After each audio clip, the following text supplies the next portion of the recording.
mety maro ny zavatra vita, mety misy koa ny zavatra tsy vita, fa tsy mampiova n'ilay Andriamanitra zay andralaitsika sy tompontsika zany. Dia ndaontsika hisaotra n'Andriamanitra satria mbola velonaina ianao afaka ny aneho ny fahalehibiazan'Andriamanitra. Tsy hoe maneho ny fahalehibiazan'Andriamanitra fa mahatsapa sy resy lahatra amin'ny fahalehibiazan'Andriamanitra tsy miova. Omaly sy amiloary mandrakizay. Asalato ny tananao, sokafo ny fonao, sokafo ny vavanao, ateraka zany fo zany. Any masina tsara indrindra any amin'ny anaran'i Jesosy. Voalohan-teninay ary iarahanay manana androany. Dia ny fisaorana sy fankasitrahana anao ilay Andriamanitra lehibe. Tsy mampiova sy tsy mampiotsina anao tokoa raha ny zavatra misy sy mandalo, na ny zavatra tsy misy ihany koa, satria anao ilay Andriamanitra fiandohana sy fiafarana. Ilay Andriamanitra nahary ny tany sy ny lanitra sy izay rehetra eo aminy. Ianao no mendrika omem-boninahitra, ianao izay mbola nitany tanànay tsiraray avy, mbola niaro, mbola nitay ihany koa tamin'ny lafiny maro. Ianao no omem-boninahitra noho ny amin'izany zavatra rehetra zany. Makasitraka indrindra ny amin'ny toerana, ny amin'ny fotoana, ny amin'ny fafana. Mbola mampiray anay eto amin'izao toeran'izao Tompo, miara-manaiky fa ianao ilay Andriamanitra tsy tompo, ilay velona mandrakizay, ilay miantoka sy manana ny fihevitra ho anay tsiraray avy. Ary ianao no miteny sy manamarina fa manana ny hevitra hiverana anay dia eo amin'ny fihedanana. Aoka izany fihedanana izany Tomponao anapaka sy anjaka ao am-ponay tsiraray avy amin'izao raha sy fotoana izao ary amin'ny fotoana rehetra ihany koa. Satria izany no porofo ny amin'ny fianofanay eo aminao ilay Andriamanitra mahatoky. Makasitraka indrindra ny amin'ny tantananao tsiraray avy, ny amin'ny ankohonana, ny amin'ny lalovany tsiraray avy, ny amin'ny zavatra maro mifamaofao ny ainanay.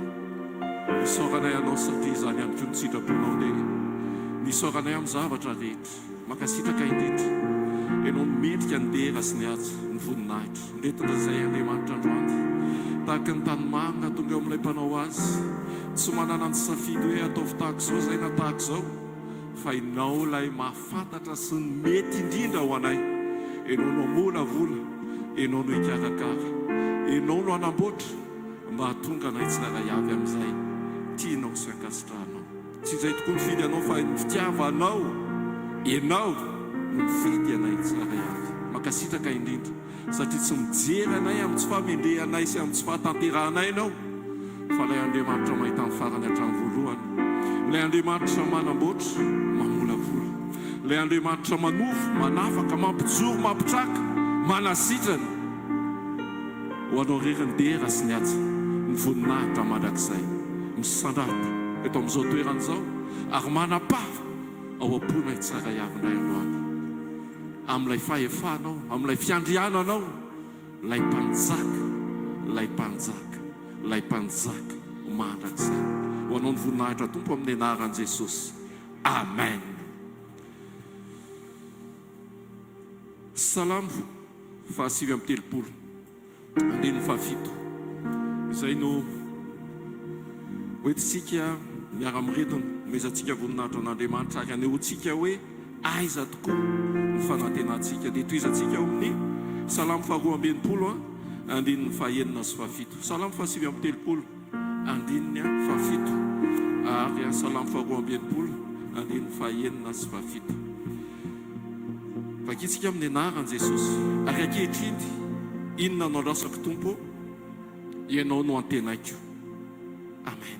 Salamo faharoa ambinipolo andininy fahaenina sy fahafito.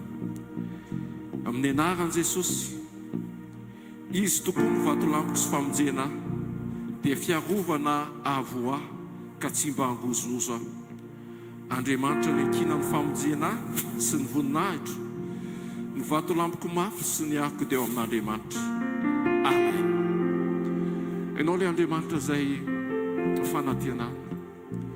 Tsy fanantenana no amin'izay tsy fampina na fahafoanana amin'izay mety fiainana iainanay, fa fanantenanay satria Andriamanitra mahatanteraka tokoa ny planinao. Fanantenanay mba ho amin'ny fiombonana sy firaisana tanteraka aminao Andriamanitra satria izany tokoa no tianao ilofosanay sy fantohanay melohan'ny zavatra rehetra. Ny amin'ny toe-panahy ahafahanay tokoa tanteraka amin'ny fiombonana sy firaisana aminao.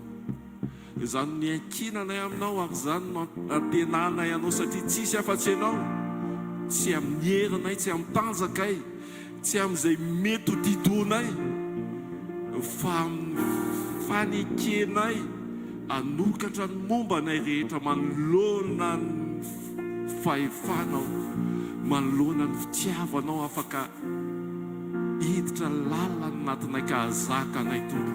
Itombonay amin'ny hetaheta sy ny fisokafana, itombonay amin'ny fitiavana, itombonay amin'ny fahatahorana. Anao ilay Andriamanitra masina indrindra. Misandrata indray tompo, mameno anay fanahy masina, mba ho ilay tanonaka afaka anirinao, aniriny teninao tonga fa nasy fiainana ho anay izay mapety anay tokoa, mifanatrehanao sy ny teninao. Dia misaotra indrindra fa Andriamanitra eo mandrakariva ianao, tsy ilay miavona, tsy ilay mamela mosina, fa manana ny ambara sy ny fihevitra mandrakariva ho anay, mba ho fely sy tanteraka ao aminao izay ho voninahitry ny anaranao rery any. Dia misaotra indrindra tompo amin'ny anaran'i Jesosy. Amen. Ataontsika hitehaka mafy be ho an'Andriamanitra. Halleluja. Mba izarao fifalinana eo akaikinao hoe tsapanao ve hoe sarobidiny ianao hoe matoy ianao invité androany. Invité-n Jesosy ianao androany satria olona sarobidy ianao. Amen. Da tsika hiaraka hivavaka.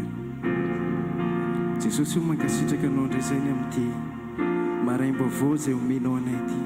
Misaotrany amin'ny famondrapo, misaotrany amin'ny fiahinao fiainanay Jesosy.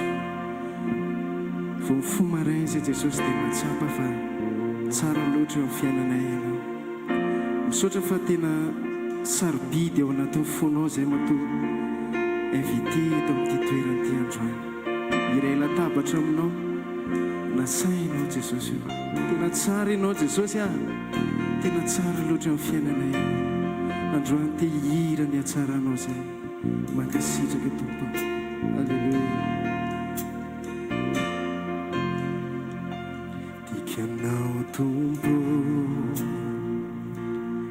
tsy mba mafoy ahy ny famindramponao, ny tananao miazona ny fiainako, ny maraina vao mifoha mandrapatoriko Jesosy io, ho iraiko ny hatsarana. Dikanao tompo, tsy mba mafoy ahy ny famindramponao, ny tananao miazona ny fiainako, ny maraina vao mifoha mandrapatoriko Jesosy io, ho iraiko ny hatsarana.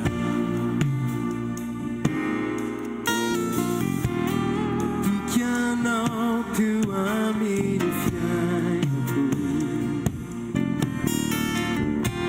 asehonao ahy fa tsara ianao,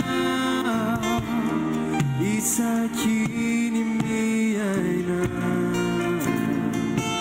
Jesosy, ho iraiko ny hatsarana. Mba hiarehiretika ny feonao tsy mitondra ahy eo anatin'ny afo nanaty alina, akaiky ahy indrindra ianao, fa satrofi anao no raiko tompo. Jesosy io, ho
Feno fanajananao ny fonay Jesosy.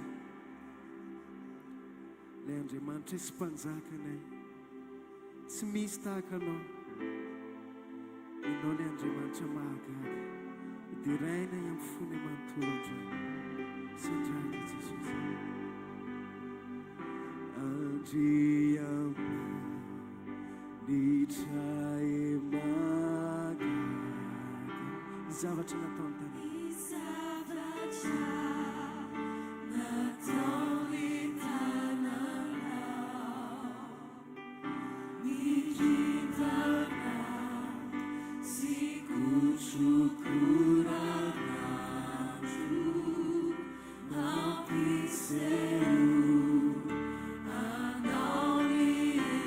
Versículo Andriamanitra mahagaga.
Isany elokay fananeo fitiavanao anay Jesosy izany nanoloranao ny ainao ho fato anay mankasitraka Jesosy tsy manisa eloka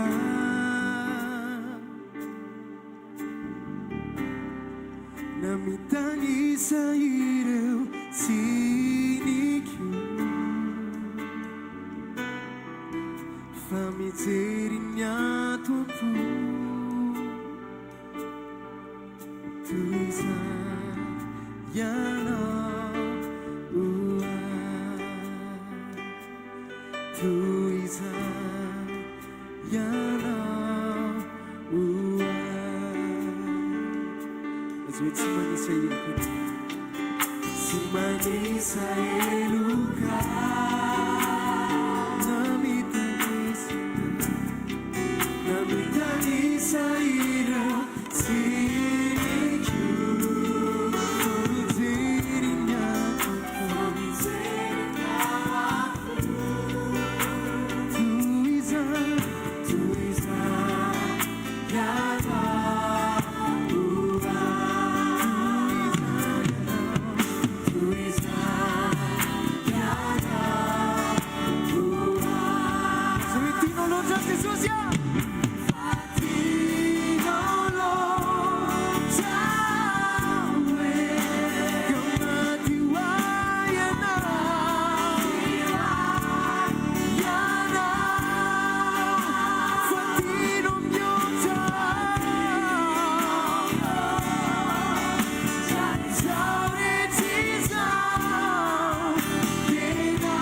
androany zay Jesosy a matsiaro manokana nyity firenena ity misaotra betsaka ny amin'ny malagasy rehetra Jesosy misaotra ny amin'ny fifoazam-panahy efa nisy teto amin'ny firenenay fa mbola hitoy zay Jesosy hivavaka ho amin'ny firenenay fonjeo malagasy rehetra Jesosy dia toy izay miray fo ao anatin'ity hery Jesosy hiaraka hivavaka izay ho amin'ny Madagasikara ho amin'ny mpitondra ho an'ny olona rehetra tao amin'ny firenena ho amin'ny mpitondra fanjakana ho an'ny mpanomponao rehetra tao amin'ny firenena Jesosy tsarovy Jesosy ty firenena anao Madagasikara Jesosy misaotra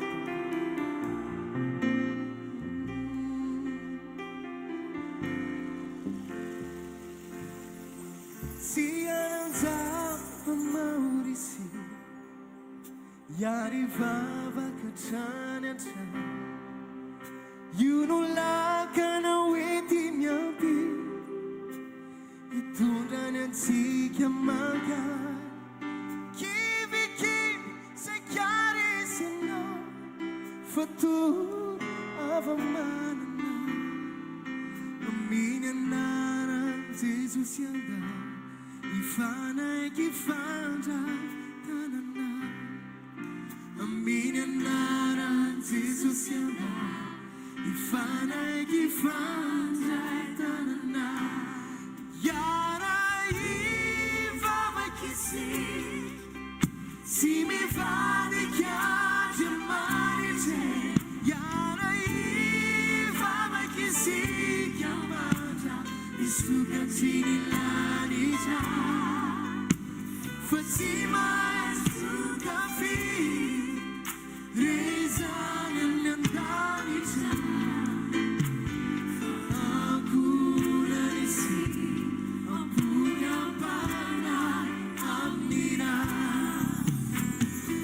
Akuna Nisi Apunya Pana Amnira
Mbola araka hira mafy antsika iaraka ivavaka.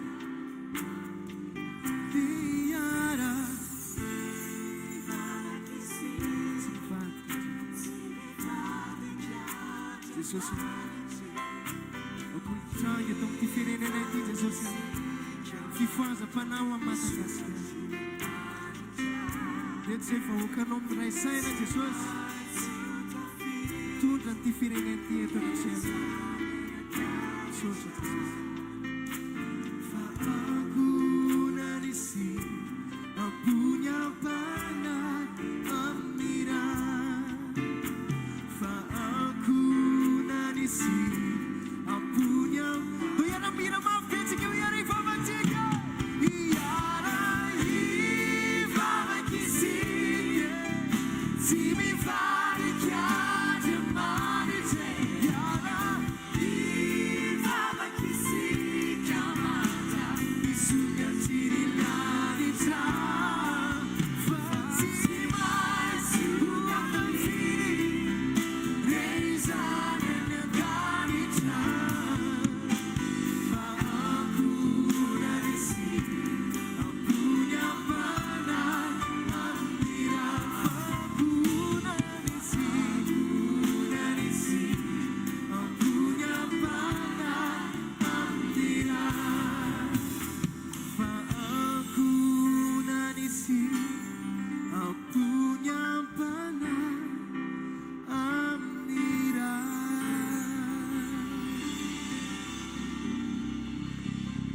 Afaka bas toerantsika tompoko azafady.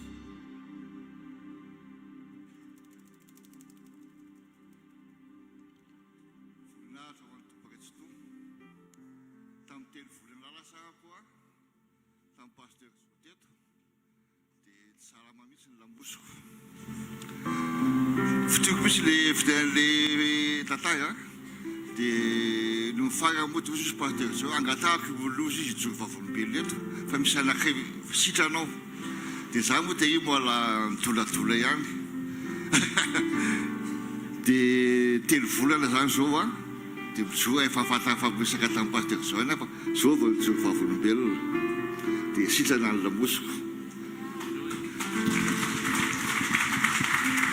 dia mifaharoa zavatra spesiala kely ary tena spesiala tsy haiko aloha fa tamiko koa dia tena spesiala izy fa aminareo a samy manana ny tempomotsika zanak'olombelona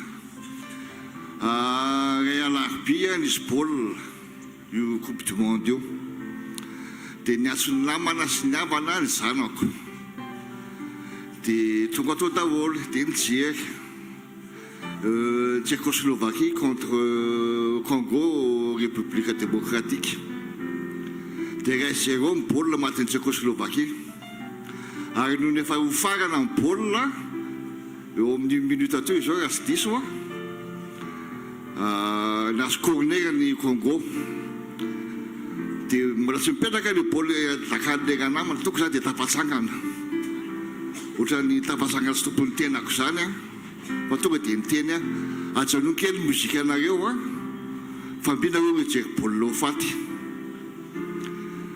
dia najanona moa ny mozika mijery an'le olona andaka baolina ny etrarehetra tampotampoka teo koa mbola tsy haiko zay mivoaka vava tao amin'ny vavako teo ny teny hoe raha maty io baolina io ho avy Jesosy Kristy raha tsy maty io baolina io tsy ho avy Jesosy Kristy tantara marina zany akitsy misy musicien antsika moa tato tamin'izany fotoana fa tsy atsony etala fa zany olona tato basiste tato izy tamin'ny 2016 ka hatramin'ny 2022 zay raha tsy diso dia nandaka ary namana izy ty zany fijery koa zany tapahakely famantarana nomeny Jesosy Kristy an'le olona zay nijeretrahitra teo hoe aiza vahina tsononareo fa ho avy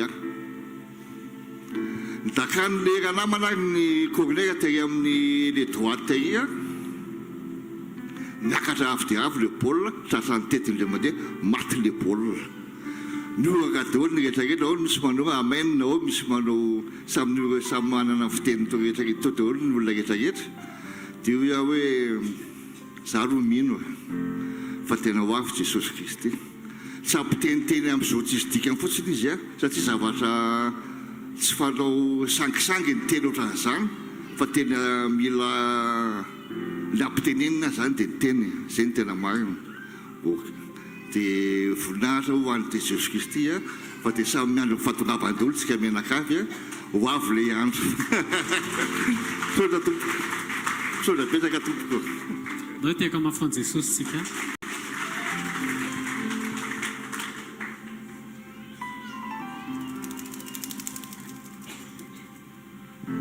Tagna Jesosy daholo tompoko. Andro andray a dia te zara hoe ny zavatra napetraka Jesosy tatapoko hoe tena efa kely izy Jesosy dia ho avy. Dia zavatra tiako zany andro any importance ny hoe ohatry ny ahoan'izany hoe kristianina tena hoe vonona ho any an-danitra tena tsy tokony hoe miconsidere ny nofo intsony satria nisy révélation teneny Jesosy ianao hoe amitsoda le izy ozany teny Andriamanitra hoe amitsoda toko voalohany dia nanambary izy makasika ny resaka ny aizina ohatry izy hoe amin'ny 17 izy hoe onjan-dranomasina ohatry izy mitopatopa ny anaran'i Jesosy onjan-dranomasina mitopatopa mamorivory ny fahamenarana kitana mifindrafindra ka voatahiro azo izy mandrakizay ny fahamaitisan'ny aizina. Dia teo zany nanomboka natsapa hoe amin'ny fotoana ianao misy fotoana misy désirany misy ohatry ny hoe filan'ny nofinao zany dia teo ny tenen'ny fanamasina hoe mitandrema fa soit ianao na ianao influencé ny ametian'ny aizina soit ianao influencé ny amin'ny tontolo fanamasina. Dia teo amin'izay nanomboka natsapa hoe Jesosy atsapako be zany hoe ohatry ny ahoana kaina tonga anao tsy name valeur ny nofo mihitsy nidina tetỳ tany ianao dia tonga ianao dia tany an-tranonomby tsy ny considéré sakafo ianao tsy ny considéré fitafiana ianao tsy ny considéré ninina mihitsy zany Jesosy. Dia amin'ny fotoana zany tsika raha tena hoe te handresy teo any an-danitra dia tena teo an Jesosy dia menara tsy miconsidéré nofinao fa amin'ny fotoana ianao miconsidéré nofinao dia lasa le fanahinao lasa me faible izy ao anatinao nefa tena Andriamanitra miteny hoe fanahy manota ozy no faty. Amin'ny fotoana zany tsika miaino nofontsika dia automatiquement maty le fanahy dia tsy tafaverina any amin'Andriamanitra izy. Fa rehefa amin'ny fotoana ianao tena hoe Jesosy tsy velona ho an'ity nofoko ity tsony atao izay tianao dia mangataka amin'ny Jesosy mba tsy considéré ny nofo mety misy zavatra ilay indraindray fa ndao tsy considéré tsika dia ao anatin'izay conclusion hoe tehirizy madio fitafim-panahinao tena hoe mba asaro-piaro zany satria ao ambany kely no jody io tena manginy ny fanamasina hoe zay mankala ozy izy na dia ny tena voapentipenty ny nofo azy zany hoe tena asaro-piaro ianao izy ianao zany misy combat entre ny fanahinao sy nofonao dia teo nanomboka natsapako hoe zay le nytenena apôstôly Paoly hoe miady le fanahy sy le nofo fa mangalako parti le fanahy satria fanahy ny éternellement fa rehefa miaino nofinao anao dia efa taro ny tena Andriamanitra milaza hoe ny fanahy manota no fato izy izy fa ndao tsika tsy safidy fa fatesana ndao isafidy an Jesosy fa izy ny fiainana mandrakizay. Alleluia.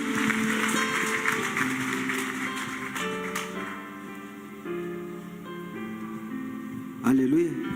Ao voninahitra Jesosy ireny nijoroka volombileto tamin'iny la retraite iny fa saika diniko le izy la robita alohan'ny la retraite iny nisy nandeha sakafo tamin'ny toerana anankiray zany zahay dia avy sakafo dia narary be ny vavoniko tena efa ho 30 taona narary vavony fa zay vao nihetsika nohanina maloky sa fa tena raha vao mihinana zavatra kelikely izy to dia marary ny vavony fa ny zoma alohan'iny retraite iny mbola narary vavony zoma fa tsy hitako tsony zay atao fa vao tonga sabosy maraina ny retraite iny dia tonga dia sitrany Jesosy vavoniko mandraka androany ho voninahitra Andriamanitra rery any.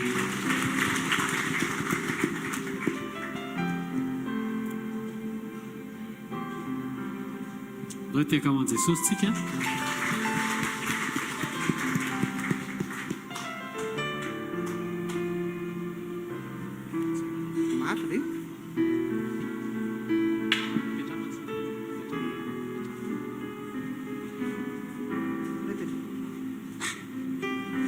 Alleluia. Voninahitra voninahitra ho an'i Jesosy sy lehibe indray no ahafahako miresaka amintsika eto amin'izao fotoana izao. Tamin'ny heriny izany no efa saika teto fa tsy tindembotra kely. Ny tena marina dia izao, le mafy lohan'i Jesosy ty, mafy lohan'i Jesosy taloha. Dia lasa nitomany foana zao satria tsapako le tena fitiavan'i Jesosy. Dia ny zavatra tena tiako resahana amintsika dia izao hoe na izaho zany dia ohatrany hoe manohitra aiza koa nisy Andriamanitra manao an'izany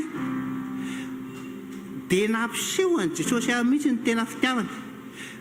Kotiny efa le ray volana teo kotiny efa maty satria zavatra fotsifotsy ohatrany tany tsy fantako hoe tany an-danitra nataiza fa tena nahita zavatra fotsifotsy be dehibe ary sosotra be raha avy eo hoe tena nijaly mandrakitsika amin'ny teny zao raha mbola mafy be zany hoe miaina.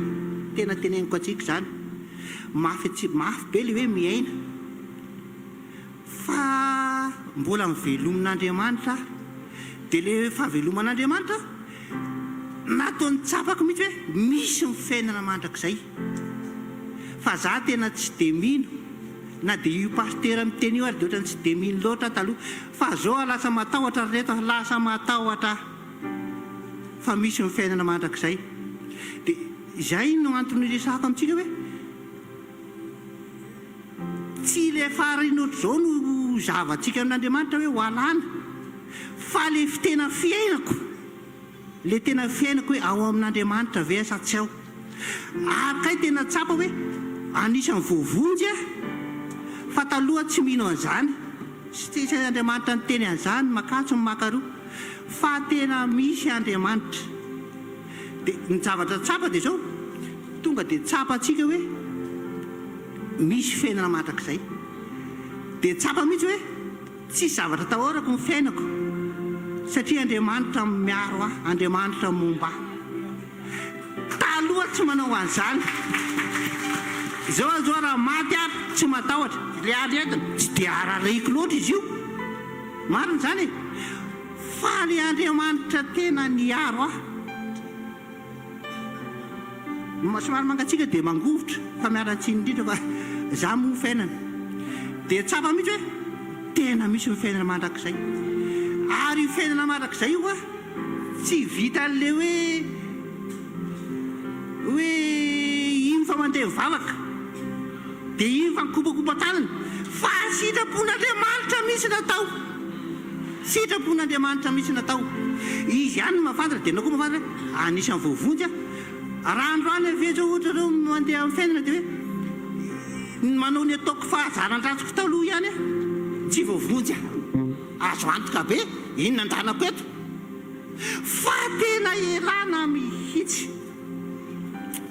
Tsy hitako izay ho tenenina fa efa maty anaverin'i Jesosy indray, tena efa maty ary tena tsy hitako toy izay ho tenenina fa io Andriamanitra io tena tiantsika olombelona io lehibe aloha io tsy tia mibetsaka reo olona fa Andriamanitra miaro, Andriamanitra miaro misy mifainana mandrakizay. Voninahitra ho an'i Jesosy lery ihany nafako miteny kely fohy eto fa tsy vitan'olombelona zany tsy mahafoaka ny teny tiako tenenina rehetra zany fa izy mahalala azy. Saotra Jesosy. Amen. Teka mafon Jesosy tsika itilantsika ao anatin'ny témoignage manaraka.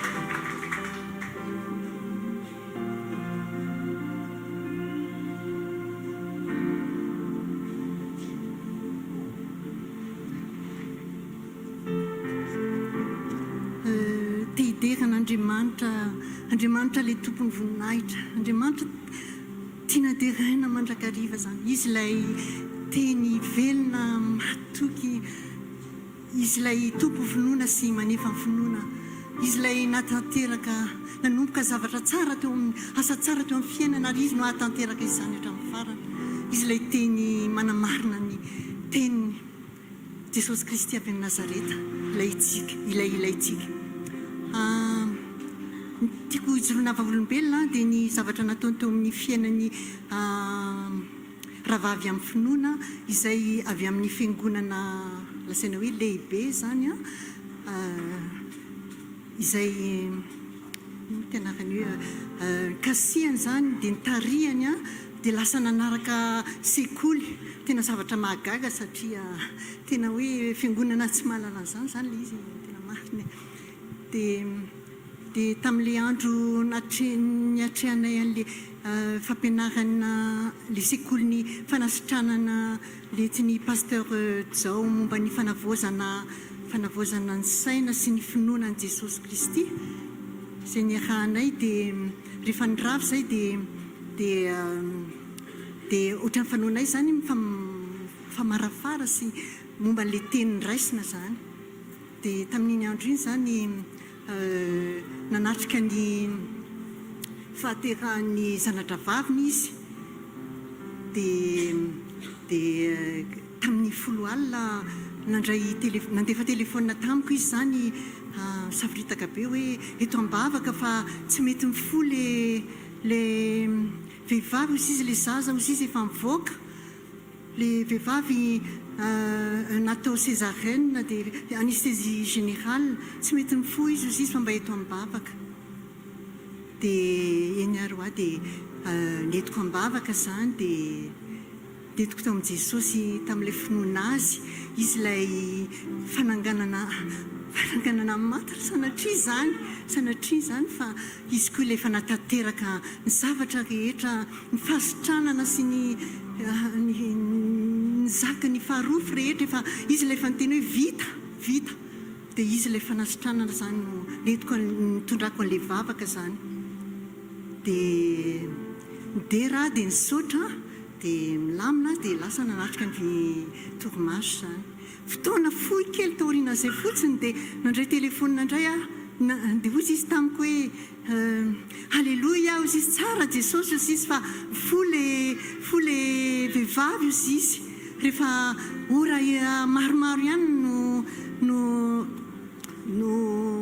tsy velona satria sarotsarotra fiterahana izy io vehivavy io zany efa ela tsy niteraka 5 taona tao aorianany nampadiany vao nahazo zaza dia vao tamin'ny herintaona nitohy zaza izy dia maty tao akibo 5 volana le zaza dia akory ny afalian'ilay fianakaviana zany fa tena fahagagana ho an'ny zareo zany dia misaotra an' Jesosy teraina mandrakariva ny anarany masina dia misaotra indrindra ny sekoly ny finoana tena mitaiza mandrakariva manitsy mandrakariva tena na fiainako zao ary tena tsaroko mihitsy hoe tena voaova mihitsy voaova ary mitondra fiovana mantito amin'ny olona tsy ampoisiko mihitsy ny zany dia misaotra an' Jesosy fa tsorona matsiny taloha tamin'ny rehefa mivavaka dia miezaka mafy dia ohatrany hoe tsy tena amin'ny fotoana marim-potitra zany fa marina fa miconfesser parole mahay parole par cœur dia lasa ohatrany hoe théorique sanatria dia rehefa mandray an'le teny 4 Philippiana 4 iny hoe qu'est-ce que je veux dire oui, Mifali mandrakariva, réjouissez-vous toujours en Christ et en toutes choses, faites connaître à Dieu vos besoins par des prières, des supplications et des actions de grâce.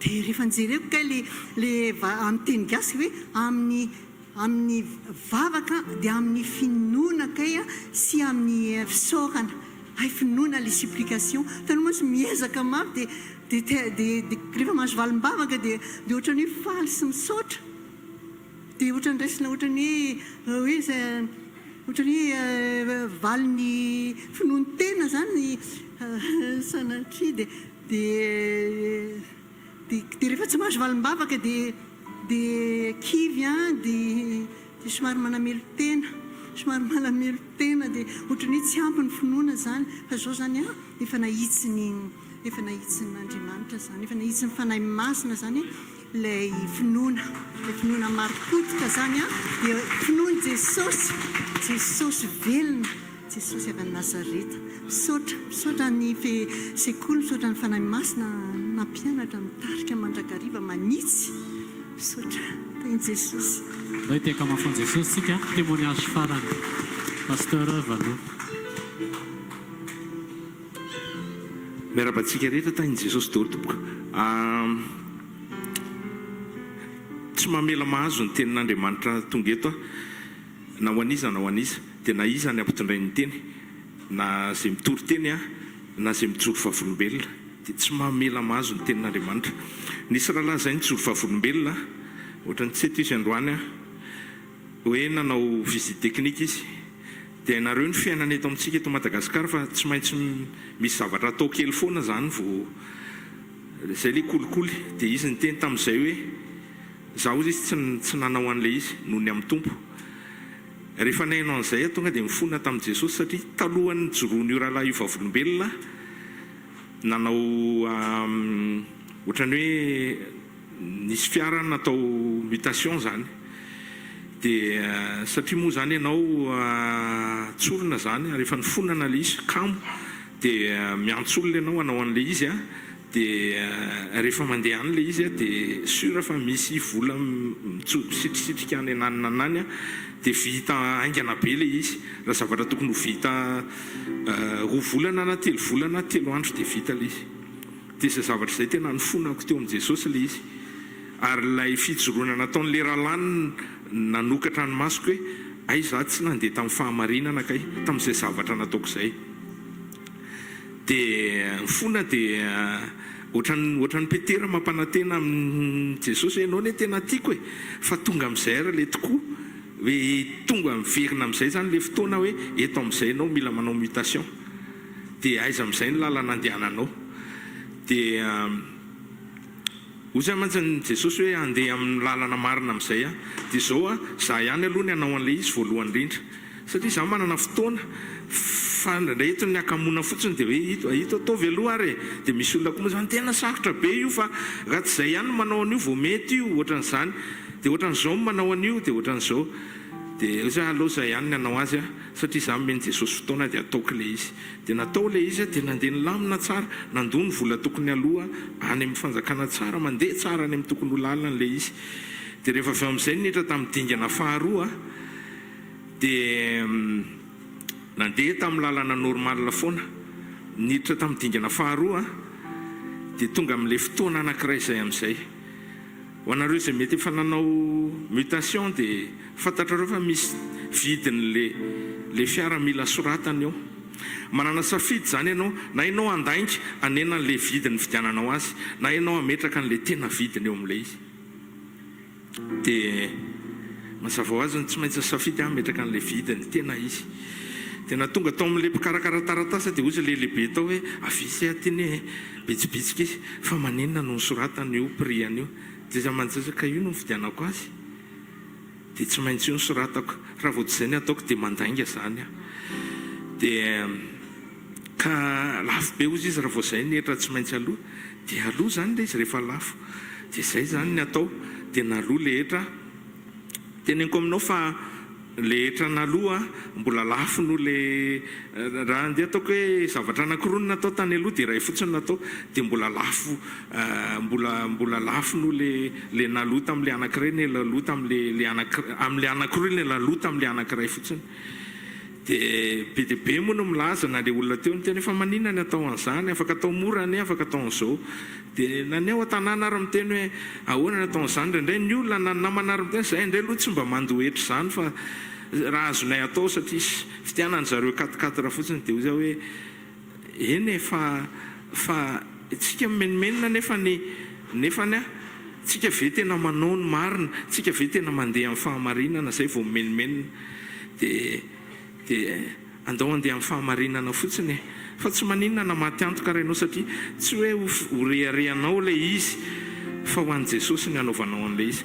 Ny kristianina tokony tena ho champion amin'ny ady amin'ny kolikoly indrisy nefa fa reheto Madagasikara andresana tsika manana objectif be dia be manana vetsim-po be dia be tiana handroso ty fireneny ty tiana ho tsara ty tanenantsika ty nefa indraindray na amin'ny zavatra kely fotsiny andeha ataoko hoe na amina déclaration kely fotsiny ary tsika indraindray tsy marina dia za voalohany tamin'izany fa manomboka izao ampiny fanamasina tsy hanao an'izany tsony dia voninahitra ho an'i Jesosy. Andao tsika hitsangana dia dao amerina ny voninahitra any amin'i Jesosy ny amin'ireo témoignage ny amin'ireo fijoroana ny amin'ny fanairana antsika tsy tokony andeha eo amin'ny nofo ny amin'ny fanasitranana vokatry ny teny ary ny amin'ny fanairana ny fotoana rehetrarehetra dia afaka ampiasain'i Jesosy daholo tonga fanairana ho fiomanana ny amfiaviany asan-dato ny tananao dia omeo voninahitra Jesosy omeo voninahitra ny ray ankalazao ny fanamasina ray amin'ny anaran'i Jesosy mankasitraka anao zay misaotra ny amin'ireo témoignage androany Jesosy misaotra fa velona tokoa ianao misaotra Jesosy fa manamarina ny teninao ianao misaotra fa manaitra ianao amin'ny alalan'ny teny mampijoro ianao amin'ny alalan'ny teny ary manorina ny fiainam-panahynay ianao amin'ny alalan'ny teny misaotra Jesosy fa tsy tianao zay hiaina eo amin'ny nofo tsy tianao zay andeha eo amin'ny nofo tsy tianao zay amaly ny etaeta nofo fa lasa mamono ny fanahy zany fa tianao zay hijoro tianao zay ho taitra ary ho taitra ny fananay mba tonga anay anaitra ny hafa koa Jesosy mankasitraka ny amin'ny fanasitranana zay nataonao mankasitraka ny amin'ny fijoroana amin'ny fahamarinana zay nataonao misaotra fa mbola misy kristianina mijoro volona andeha amin'ny fahamarinana Jesosy tsy anaiky ny fanangolen'ny mpitaky-trosa sy ny mpitaky-etra misaotra Jesosy fa tena velona ianao misaotra ny amin'ny fanairana misaotra ny amin'ny fanasitranana vavony misaotra ny amin'ny fanasitranana misaotra ny amin'ny fampijoroana ny fiainam-panahinay ray amin'ny anaran'i Jesosy omem-boninahitra mandrakizay any ny anaranao dia aoka hisandratra ianao misaotra fa nampatsiahy anay ianao fa ao aorinan' izao fiainana izao dia misy fiainana hafa ary misy fiainana mandrakizay zay miandry anay zay ny antony nampatsiahivinao fa tsy tokony andeha eo amin'ny nofo zay fa tokony hamelona ny fiainam-panahinay tsy hifantoka eo amin'ny nofo ray amin'ny anaran'i Jesosy omem-boninahitra mandrakizay any ny anaranao misandrata ray amen andao itiaka mafy ho an'i Jesosy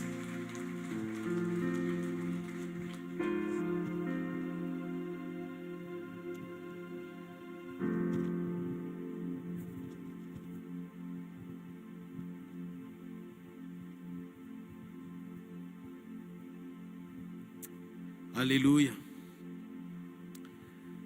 Nareo ve tsy mahita hoe Andriamanitra dia maneho ny fahavelomany sy ny fisiny eo fiainan'ny olona izay mijoro araka ny sitrapony. Androany zao tsika nandre teo famelomana sy famerenana fiainana anankiroa. Ny ray olona lehibe nijoro teo anatrehantsika Roland efa lasa ny naverin'i Jesosy. Ny ray zazakely ndraiky olona lehibe kay moa hoe maty 5 volana tany ekibo ny zaza dia nivelomin'i Jesosy. Tsy le hoe hery mivavaka ny ngeza be fa le herin'Andriamanitra mpamaly vavaka ny ngeza be. Andao ity tanana mafy be ho an'i Jesosy. Ary matsiaro ny tenin'i Jesosy hoe tsy misy marombaka amin'ny tanako izany ozy izy. Rehefa zaho ozy izy miasa dia misy masakana sa tsy misy masakana. Rehefa izy ny miasa dia tsy misy masakana. Ndao raha tsika any amin'ny lanitra ny tanantsika ho an'ilay Andriamanitra tsy misy masakana rehefa miasa. Ndao ho tenenitsika mifotsika manontolo fa izy dia Andriamanitra marina, mahatoky, mendrika ny fahakalazana, mendrika ny omem-boninahitra, mendrika ny asandatra mandrakizay ny anarany. Izy ny Jesosy Kristy avy any Nazareta. Androany amin'ity marain'ity mangatamin'Andriamanitra, sokafo ny fonao dia mitenena aminy, te handreny feo anao Andriamanitra. Tsy te hiaino ny pasteur fa te hiaino anao aoka ny teninao rery ny manova, mety miovaova ny fantoso nampiasainao fa zavatra azo antoka hafa mihitsy rehefa ianao no miteny, rehefa ianao no miasa, rehefa ianao manatanteraka ny sitraponao eo amin'ny fiainany zanakao. Androany Jesosy mitenena amiko, aoka ny teninao hitoetra betsaka tompoko, anovany ao anatiko ho lehilahy sy vehivavy araka ny sitraponao indray androany. Oeto androany amin'ny alalan'ny teninao mba hiova tanteraka indray ny ao anatin'ny foko ifanaraka amin'ny sitraponao. Reo zava-baovao, reo teny fiainana, reo teny mpahamarinana rehetra avy aminao, te handreza avy aminao te andre ny feonao amin'ny anaran'i Jesosy. Zay tompo ilay feonao, reky andao am-poko fa maniry mafy ao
fahita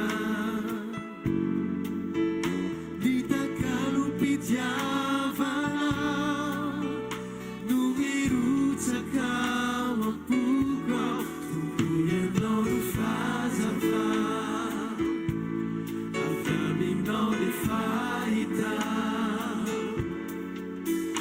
ny takalom-pitiavana no mirotsaka ao am-poko mandroso Jesosy tonga soa ianao hoe fa manerana ny fanatrehanao maniry ny fo dia hitoeranao kasihoao Jesosy fa manatenanao hoe fa faran'izay ilaiky sy tiako eo aniranao dia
eno ity fahamarinana ity alohan'ny izarako ny tenin'Andriamanitra androany rehefa tena maro toerana sy tonga fandresendahatra ho anatinao fa tsy eto ihany ny fiainana dia nomboka hitsiry sy tafatoetra ao am-ponao ny fahatahorana n'Andriamanitra anitsy ny lalanao dia ny ety tany satria manatanjona fiainana mandrakizay ianao ho an'ny androany maraina matoky afanteny rehetra zay ho zarainy eto dia fanahy sy fiainana ho antsika mitenena tompo fa miaino mpanomponao amen mazao toerana dia afa mafy ho an'ny mpanjaka sy tompony tompo halleloia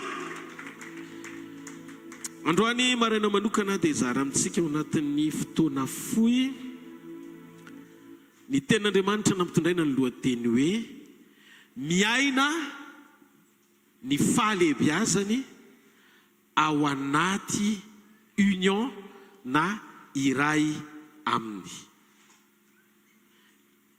miaina ny fahalehibiazany ao anaty union na iray aminy maro amintsika no maniry aina sy hita n'Andriamanitra ny fiainantsika aneo ny fahalehibiazany sy ny voninahiny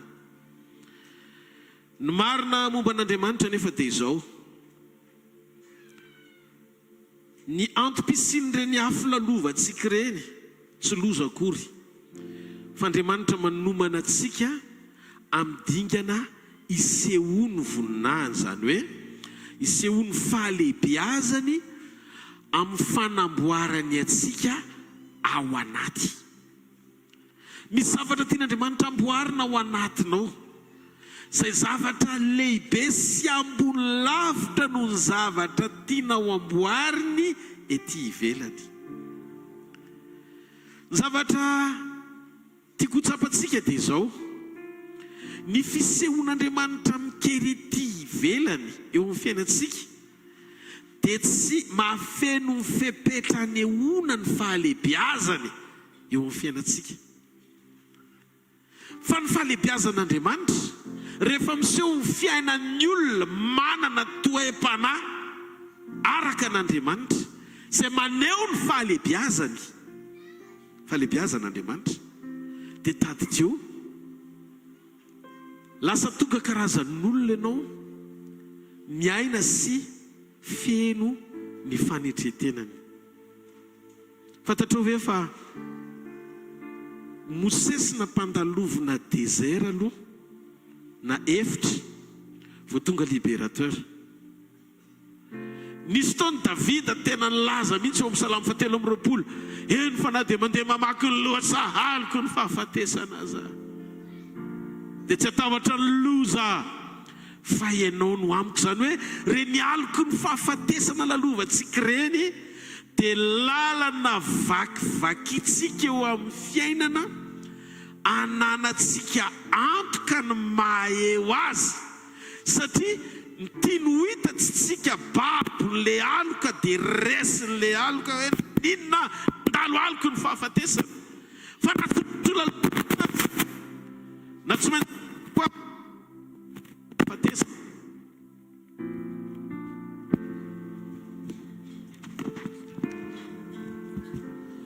Na tsy maintsy lalovako aza ny aliko ny fahafatesana dia ny zavatra azoko antoka dia zao: reny ny testa ananako fahatsapana fa noho ny fisiana dia foana ny tahotra. Noho ny fisian'Andriamanitra eo amin'ny fiainako dia foana ny tahotra. Tsika zany mianatra ao amin'ny tontolo na sekoly anankiray ao amin'ny teny anafoana tahotra manoloana an'izay tranga rehetra lalovantsika amin'ny fananatsika antoka fa eo amin'ny fiainantsika izy ary ao anatintsika izy tsy maharetiaka ao an'Andriamanitra. Dia hitanareo mipetraka ho azy ny fanetretena satria ianao ilay mandalo an-tsarotra tsapanao fa tsy herinao na tanjakao na tonga anao tafavoaka fa renao tsapanao fa tao ny fanohanan'Andriamanitra sy ny fombany dia nanjary nahita ianao ny voninahiny miaina ny fahatsarany ary misitraka ny fahalebiazany sy ny fandreseny.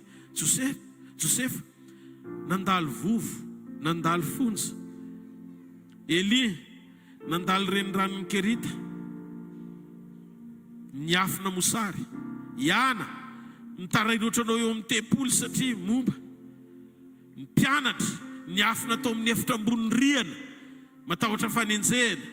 Tsy misy hitarafina ny fahatsarana mihitsy ny voninahiny tety ivelany tamin'ireo zavatra rehetra ny lalovana fotriny hoe miaraka amin'Andriamanitra any tokony hoe tsisy fanenjehana ntsony milamina ny fiainana lohany afa-tsy rambony ambony afa-tsy ambany ohatrohatr'izany zany ny fieritreretan'ny olona ny atao hoe miaraka amin'Andriamanitra fa tsy zany ny zavatra misy tena marina. Raha ny zavatra nyseho teo amin'ny fiainan'ireo olona rehetra nomban'Andriamanitra teo alohantsika dia tsy misy hitarafana fahatsarana sy voninahitra mihitsy izy hita ety ivelany ny amin'ireo fitrangan'ny zavatra manohatra azy tao mampalahelo. Andriamanitra nefa amin'ireny fotoan'ireny tena hitantsika mihitsy hoe manangana sy mamboatra ny ao anatintsika ho amin'ny tanjona feno voninahitra anehoany antsika ho karazan'olona voamboatra hifanaraka amin'ny sitrapony. Le fanamboarana ny ao anatinao dia tadidio tsy vita ny fetezany fiainanao ety ivelany fa reny ady lalovanao sy ireo tranga maro samihafa tsy eken'ny sainao nefa misy hitany masonao reny rehetrarehetra reny ao anatin'ireny Andriamanitra mamboatra anao ao anaty, manorona sy manangana antsika eo amin'ny tanjona feno voninahitra ao anaty izy. Teteny hoe lazao ny eo akaikinao aza mitsara na mahita ety ivelany hoe teneny izy fa ao anatin'io zavatra hitanao io hoe mety tsy azonao le izy, mety tsy azo kokoa le izy, fa ny zavatra azoko antoka hoe manamboatra Andriamanitra, manangana Andriamanitra ary teany eo ny fahalebiazany eo amin'ny fiainako izy. Tsy maharety eka ao an'Andriamanitra, tsy Mareteka hoan'Andriamanitra ataovy mafimafy moa ho an'ny tompo e. Alleluia. Marina zany sa tsy marina e. Rehefa Andriamanitra izay mamela antsika ao anaty ady dia manatanjona amboatra antsika izy ahatratra ny dingan'ny fahalehibiazany.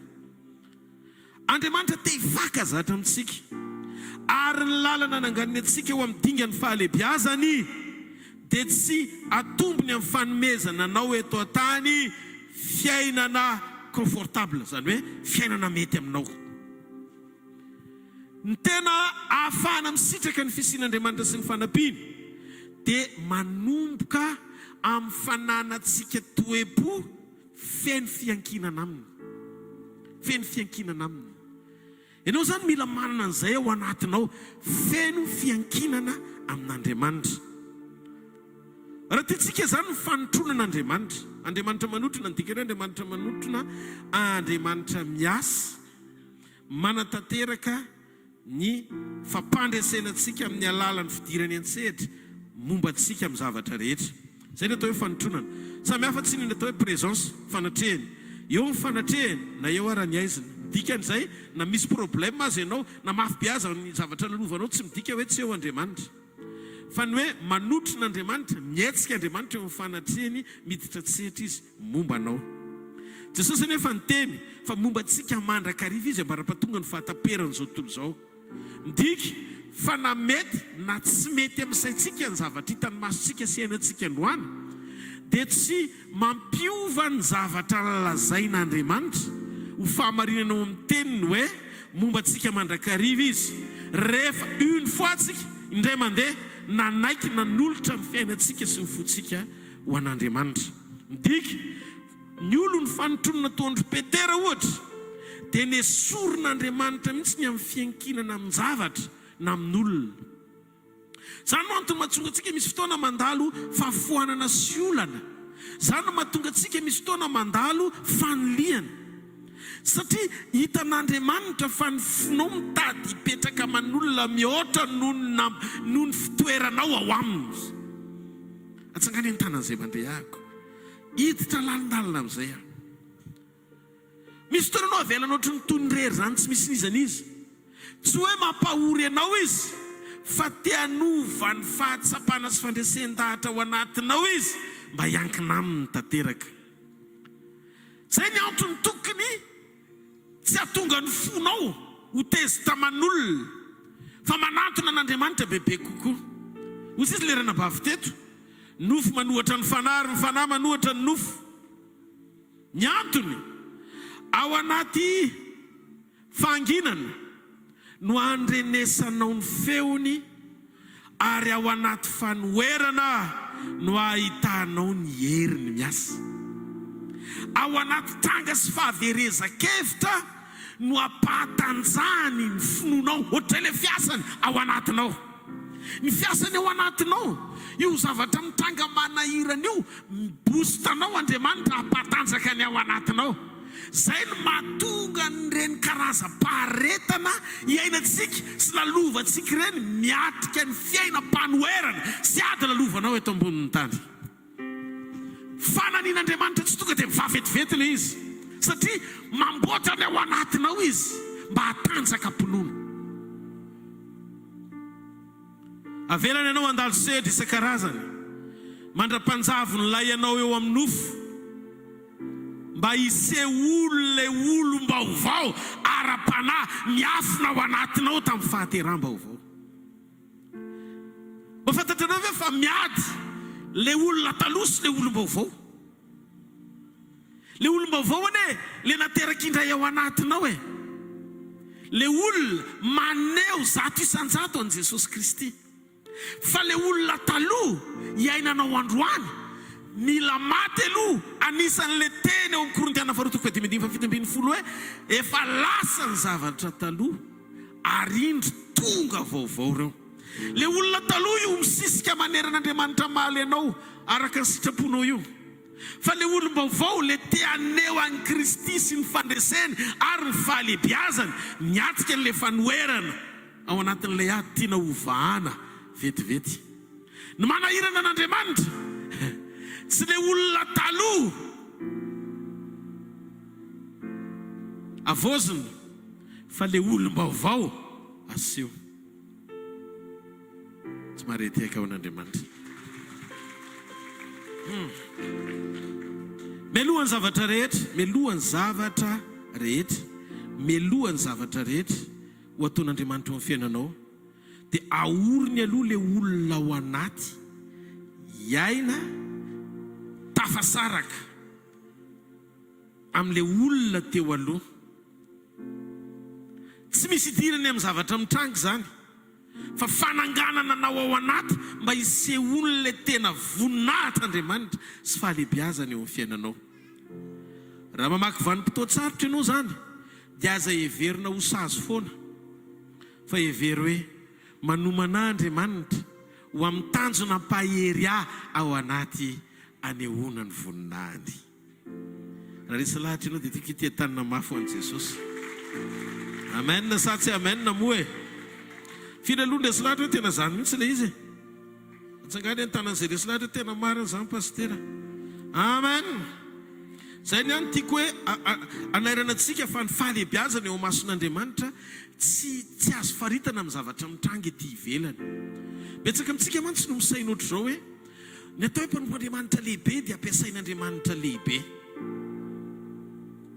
Raha izay zany hoe na fisehoany fahasoavana aza tsy mbola azo isokajiana ny fahalebiazan'ny olona anankiray ao am-pon'Andriamanitra. Satria raha vao ianao no miteny hoe tompo mba te ho lehibe ao aminao amin'izay dia mbola ny fisehoanao amin'ny fahalebiazana no mitoetra fa miafin'Andriamanitra. Fa raha ianao no mivavaka hoe maneho ny fahalebiazanao eo amin'ny fiainako, dia ny fahalebiazana no misongadina manoloana ny fahakelezanao. Atsangany an-tanan'izay miaina. Tsy sarotra be zany fa zavatra zaraina tsotsotra kely izy. Andao ho asehoko anao amin'izay le zava-miafina ao ambadika le izy, ao amin'le toe-panahy tena tonga anao liana sy hijoro tsara ao amin'le sitrapotian'Andriamanitra hitondranantsika menakavy. Fantatsika zao fa Solomona dia nalaza tamin'inona? Inona iza mahafantatra? Nalaza tamin'inona Solomona? Nalaza tamin'ny fahendrena. Jesosy miteny eo amin'ny Lioka, ao amin'ny bokin'ny Lioka zao dia miteny ny tenin'Andriamanitra ny 9:30. Ny hoe mpanompon'Andriamanitra lehibe zany dia any amin'ny testamenta taloha no mipetraka zay fahalebiazana mpanompon'Andriamanitra, satria olona nampiasain'Andriamanitra tamin'ny dingana goavana mihoatra noho ny olona rehetra. Fa eto zany ao amin'ny testamenta vaovao, dingan'ny fahalebiazana dia tsy miankina amin'ny fisehoan'Andriamanitra eny ivelany amin'ny fanamarinana anao amin'ny asa, satria nampiasaina amin'ny asa goavana aza ny olona, dia tsy ny asa ny sehoan'Andriamanitra teo amin'ny fiainany amin'ny gifta na don na fanomezam-pahasoavana no ahalalàn'Andriamanitra azy amin'ny fotoana iverenany. Ny ahalalàn'Andriamanitra antsika rehefa iverina izy dia itsika tafatoetra ao amin'ny sitrapony. Dia andao amin'izay amafana an'ireo fomba fijery diso rehetra ara-pampianarana isokajiana ny atao hoe olona lehibe ao amin'ny fanjakan'Andriamanitra. Dia eno ity fampianarana ity. Lioka 2:30. Ny mpanjaka vavy avy any Antsimosi dia ara-mitsangana amin'ny lehilahy amin'ity taranaka ity amin'ny andro fitsarana, ka nameloka azy fa avy tany amin'ny farantany izy iay no fahendren'i Solomona, nefa indro misy lehibe no Solomona eto. Laza ny tenan'i Jesosy ho lehibe no Solomona. Ny sokajiana ny Solomona ho lehibe dia tamin'izy nanam-pahendrena sy feno volamena arena. Fa hozy Jesosy le fahalebiazana ny sokajianareo an'i Solomona tamin'izay nanehoana azy teto tany, dia kely eo imason'Andriamanitra no ny fanehoana eo amin'ny olona anankiray atao hoe Jesosy Kristy sy ny fahendreny. Inona na samy hafa nde olona anankiroa ireo arak'izay tiany Jesosy ho lazainy? Solomona nalaza tamin'ny fahendrena sy arena, kanefa Jesosy dia nilaza fa lehibe no Solomona izy nahoana? Raha jereny Solomona dia nanan-karena sy volamena betsaka no Jesosy Kristy tamin'izy teto an-tany. Zay aloha zany mila fantatsika. Jesosy tsy naseho taminy hoe be volamena noho Solomon, na feno arena noho Solomon.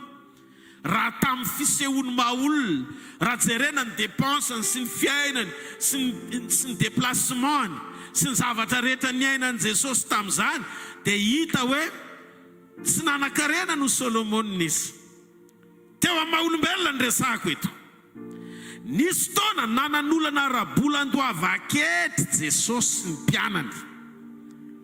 Raha tsy olana ho an'ny Solomon na Zehety, imezany fotsiny hoe ohatrinona ny ilain'ny fanjakana.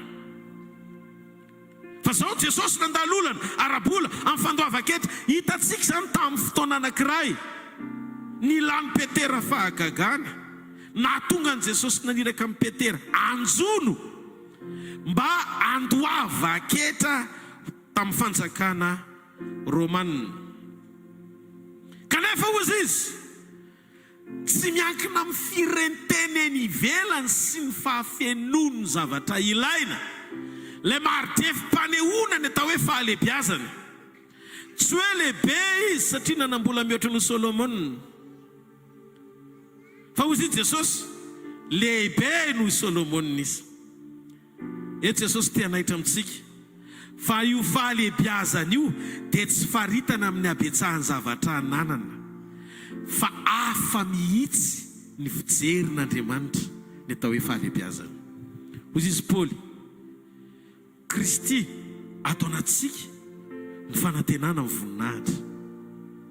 Kolosiana 3:7. Ny fahalebiazana dia ny fahatanterahany teny hoe Kristy velona ao anatsika. Tsy zato soa no velona, fa Kristy velona ao anatsika.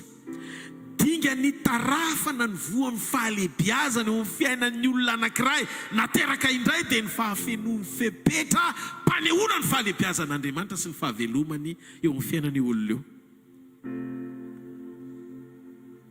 Kristy velona ao anatinao le fahalebiazana. Manana ny fiainan'ny Kristy sika amin'ny maha-olombavonjy atsika.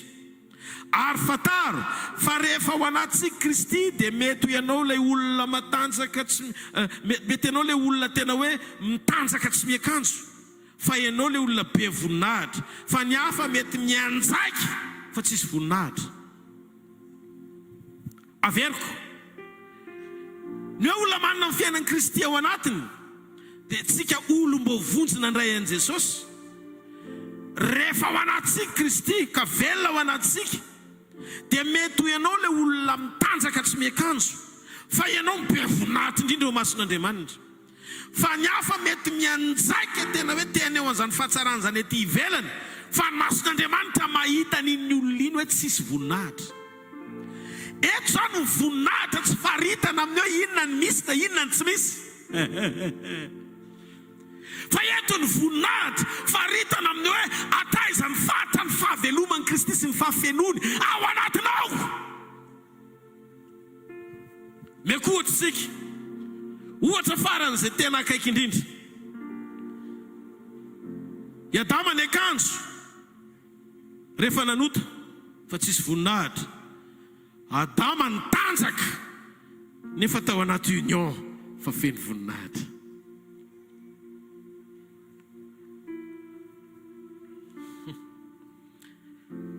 Adama ny akanjo no nilozany voninahitra fa tamin'izy tsy mbola nanota ny feno voninahitra.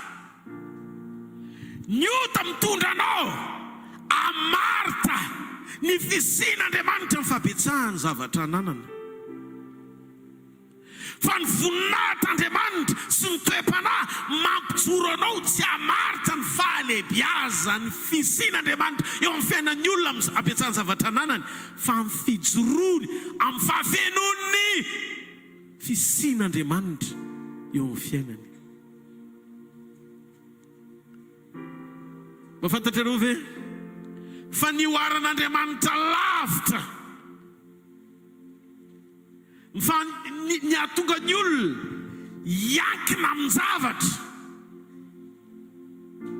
fa ny zavatra iankinanao hitadiavanao an'Andriamanitra, mahatonga ny fonao tsy orina amin'ilay finoana manaiky ho faty maritiora ny fiarahanao amin'Andriamanitra. rehefa fantatrao lanjany famonjena dia ho azon'Andriamanitra ny fonao hijoro ninninona mitanga na mety aminao na tsy mety amin'ny sainao. Dia zao ny zavatra renao ao anaty Kristy ao anatinao, mamelona fanantenana mirehitra ho amin'ny voninahitra tsy mety maty, ary izay le fanaovany jiro tsy ho faty mandram-piveriny Jesosy eny amin'ny raha lanitra.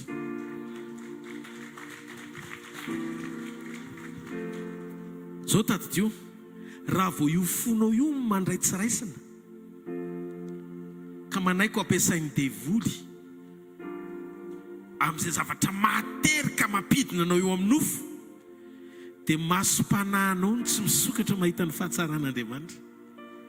Satria badeny ny filana tsy tanteraka ianao dia ohatran'ny olona vesaranoty eny am-panomponan'Andriamanitra, tsy hita soritra eny amin'ny endrika eo mihitsy ny fiadanany izay mitondra anao amin'ny fitsarana. Enoy fataro ny vokatra miafina ao ambadiky ny atao hoe fanantenanao. Manantena inona eto an-tany ianao? Inona no antenaitsika eto an-tany? Misy olana eto e, za mino f'Andriamanitra zao anomboka hiasa amin'ny fomba tsy takatry ny sainy eo amin'ny fiainanao izy. Tsy azo sakana izy androany maraina tsy hanasitrana anao. Tsy azo sakana izy androany maraina hanangana anao. Tsy azo sakana izy androany maraina anafoana an'ireo fepetra rehetra ahatonga ny fononao tsy ho tafatoetra ao amin'izay union zay. Vitan'Andriamanitra no mikarakara anao. Fa azazany no atao sakana ao anatin'ny fonao ka tonga anao hiasa saina hoe dia ahoana zany raha tsy torian'ny pastera mba hampanantena ny pastera kely anay hoe ny antony fanompona anay dia mba tonga anao ho tahina. Tsy antony fanompona amin'ny fitahina, confirmation ny fanompona amin'ny fitahina. Ary ny fitahina tsy hoe mifafinaretana omen'Andriamanitra ny etaetanao eo amin'ny maha olona ranofo, fa ny fitahin'Andriamanitra dia ny fanahinao velona miaina ao amin'ny sitrapony ary fatany ianao raha miverina izy. Zany natao fitahina ao amin'ny teny mpitahina dia teny manangana anao, teny mampitoetra fiadanana ao anatinao, ary teny mampitsahatra anao miatrika fahasarotana satria mananantoka fandreseny ianao amin'ny fotoana rehetra fa Kristy ao anatinao fanantenana amin'ny voninahitra. Jesosy Kristy ry havana dia efa nilaza izy ho an'izay rehetra anaraka azy. Hozy izy hoe tsy fafinaretana sy fitahina foana ary mety foana ny zavatra rehetra rehefa miaraka aminy. Rehefa nandray azy ianao dia misy contrat, ohatrany hoe misy soni zany ataony ianao zany manomboka androany misoratra atao amin'ny bokin'ny fiainana ny anaranao. Ary ao anatin'ny contrat mpiarahanao amin'io dia izy izy hoe enjehana ianao. Nataony ao anatin'ny contrat izy tsy nanafina an'izany hoe ianao tsy enjehana, fa nitenenina le izy rehefa mifampiresaka nareo. Fa zao ny contrat mila vakianao tsara, fa tsy hoe le lohany ianao fa tsy rambony iny foana na verimberinao eo. Hoe na ambony ianao fa tsy ambany, lohany ianao fa tsy rambony, tahiny ianao fa tsy hantra, ambony be ianao fa tsy mifiretaka ianao fa misandratra, tsy any amin'ny vovoka ianao fa ny ambony seza fiandrianana. Reny foana ny averimberinao isanandro satria reny le nofo mampitarainanao, irinao mba hisehoany eto ambony tany amin'izay fandalovanao vetivety eto.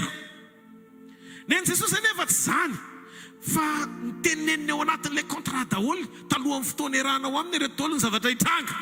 Ary reto ny fahamarinana tena izy, ozy izy ho enjehiny ianao, isy anohatra ianao, efa ao anaty contrat zany.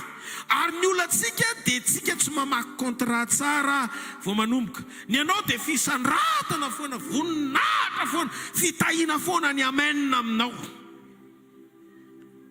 Tsy zany ihany fa misy fanenjehana, misy fisedrana, misy faharetana eo am-piandrasana ny fahatanterahany teny fikasan'Andriamanitra. Miandry amin'ny faharetantsika, zany voalaza ny tenin'Andriamanitra. Rehefa avy amin'ny faharetana ianao, misy zany teny zany satria vokatry ny fanahy amin'ny faharetana. Voailika ianao, voaendrikendrika ao anaty contrat daholo zany. Alan'ny olona ianareo izy izy tahaka alan'izao tontolo izao koa. Ao anaty contrat zany. Ka raha mitrangy zany azantotoana fo. fa lalany zany anefenanao ao anaty. Aza miezaky ny anamaro tena akory fa avelao izay manam-potoana anaovana an'izany. Anao an'izany fa zany mihitsy ny promessin'Andriamanitra hoe ho anao io manokana tsy maintsy hisy anohatra ianao, tsy maintsy hisy akahaly ianao, tsy maintsy hisy anenjika ianao, zanak' Jesosy ianao. Halleluja!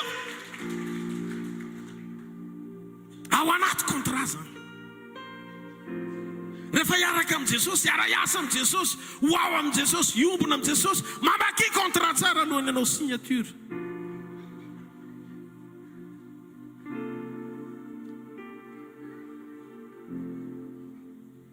Toy ny hoe mahafinaritra anao rino mandre hoe tsisy ajoro eo anoloana. Mahafinaritra anao zany tena fikasana zany. Mandresy ny ara-bolana. Halleluja. Amen be zany. Andriamanitra efa niteny fahamarinana fa isan'ny zavatra tsy maintsy iomanantsika anamboarany antsika ao anaty ny toe-po sy fikirantsika aminy ahasoa ny fiainam-panahintsika ny fisian'ny fanenjehana, ny fanoherana. Ary reny no maneho fa eny an-dalana tsara sy mandrositsika ao amin'ny programa ny sitrapony. Mba izy aloha ny mandalondalo an'izany nefa kristianina. Atsangany an-tanana. Hitanareo fa tsy mandalo fa mandalo dolo tsika mianakavy. Halleluja. Andao asina tia tanana mafy an'Andriamanitra. Reny tanana misangana rehetrarehetra reny voaka mpandresy daholo reny. Ataovy amen moa e!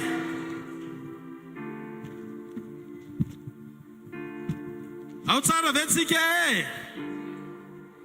Velona ny Jesosy nao io e. Amen. Aza matahotra nininin zany fa ianao natao andresy mandrakizay miaraka aminy. Tsisy arombaka anao amin'ny tanany zany moa e. Saty zany zavatra anankiray tiako anerana antsika ihany koa dia zao. Fataly fa mila manapa-kevitra ianao eo amin'ny fiainana. Azay fanapa-kevitra raisinao zay ny fanapa-kevitra tsara indrindra. Ino io fanapa-kevitra io? Ozaraiko aminao io fanapa-kevitra io fa zao ny hevitra io fanapa-kevitra io. Ianao manapa-kevitra ny tsy ho taitra ninina zavatra atrehanao. Manapa-kevitra ianao za tsy taitra fa zao ataoko ampy sy azo antoka ny fahalalako fa eo Andriamanitra. Ao a? Atsaka ny tanan'izay mande. Avereny zao ataoko ampy sy azoko antoka fa eo Andriamanitra. Fa manintsika ny tsy taitra sy voahozongozo ny tranga ny amin'ny zava-misy. Satria ao fiainantsika io dia misy fitondran'Andriamanitra tsy takatry ny saina, kanefa tafiditra ao anaty fandaharany ampijoroany atsika ho lehilahy sy vehivavy mahery miaraka aminy. Tsy taitritsika amin'ny fanoherana, tsy taitritsika amin'ny fanenjehana. Satria Andriamanitra efa niteny fa zany rehetra zany dia ho ataony hony hiara-iasa asoa rehefa mety fotsiny ao anatintsika. Zay no mahatsara ny sekoly ny communion. Ny sekoly ny communion dia manomana anao ho tafatoetra ara-pifatohana amin'Andriamanitra alohan'ny sehon'Andriamanitra hoe ianao iray aminy. Le karazan'olona mety amin'iny ane sy araka ny sitrapony dia izy ihany no manefa an'iny olona iny ho tonga eo amin'izay toerana zay e. Noho izany tsisy nininina avy aminao ankoatra ny fanekenao ho tarihana fotsiny. Safidy no angatahany. Andriamanitra tsy mijanona treo amin'ny teny pitahiana sy tsodrano fotsiny. Fa manam-panantena koa izy hoe Timoty ao amin'ny boky Marka toko 10. Vakitsika mihitsy fa Marka toko 10 aloha iverenantsika kely le teo dia mandroso amin'izay tsika midingana manaraka. 9:20 ka hatramin'ny 9:30.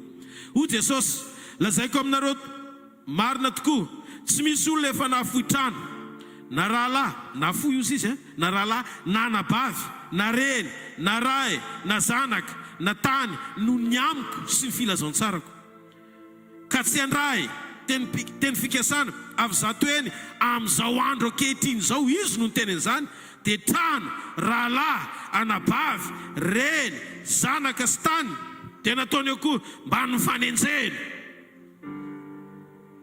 Le fanenjehana tsy nataony tarihanova, nataony taty amin'ny teny fikasana. dia nataony amin'izay ary amin'ny andro avy amin'izay vita ilay fanenjehana dia fiainana mandrakizay. Fa maninona ianao tsy mba mianatra mangina fa miady ho an'ny tenanao foana. Raha vao fivoriana zany idirany fanaratsian'olona, ary anao fivoriana io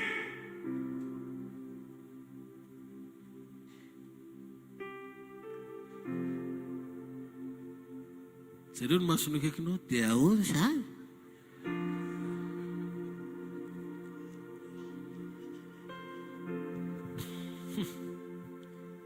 Nataon'Andriamanitra ho isan'ny fitahiana ny fanenjehana, satria mahandriamanitra mpiasa mpitantana ny fiainantsika azy dia hitany sy fantany izay mahasoa sy mampety antsika.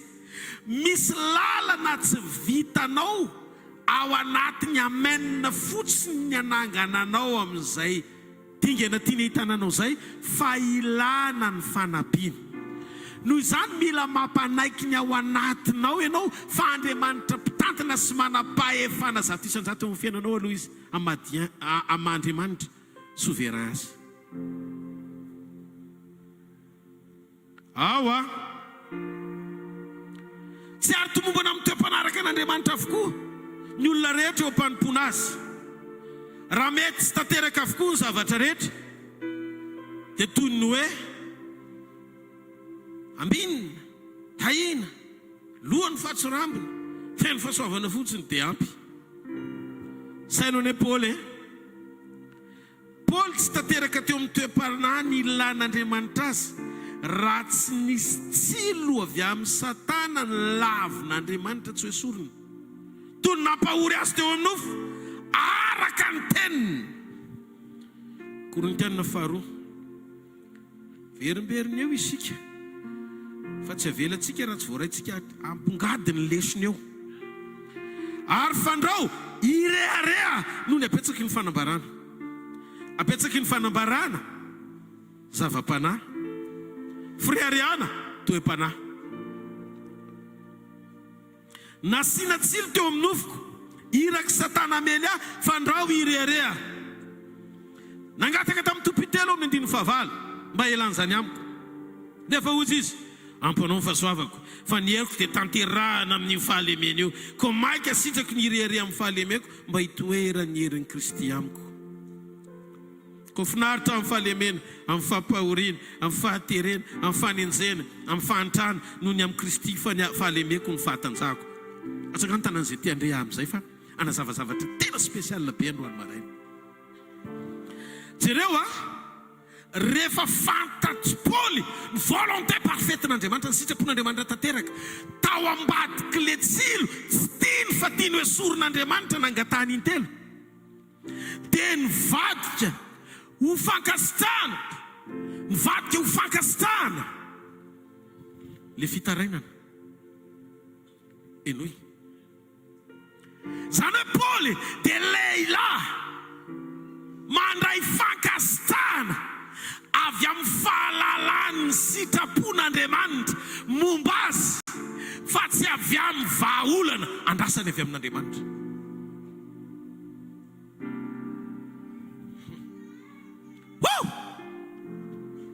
Atsakana tana izay mandrehako. Misy fotoana ianao mangataka zavatra amin'Andriamanitra dia tsy mivaliana, dia mba mihaino ny feony amponao ny fahasoavako. Zany hoe misy zavatra tian'Andriamanitra ho foanana ao anatinao tsy mampahazo aina azy. Dia ny herin'ny fahasoavany manohana anao raha manaiky ianao ny esan'ny fanahy masina mba hongotan'izany tsy ho ao anatinao. Ny Paul tena nitenenin'Andriamanitra mihitsy ny hoe amponao ny fahasoavako, nasiana tsilo iraky Satana fandrahoa ireare no ny apetsaha amin'ny fanambarana na ny révélation. Dia dao ne ho jerentsika ny zavatra misy marina. Zao ny zavatra misy marina.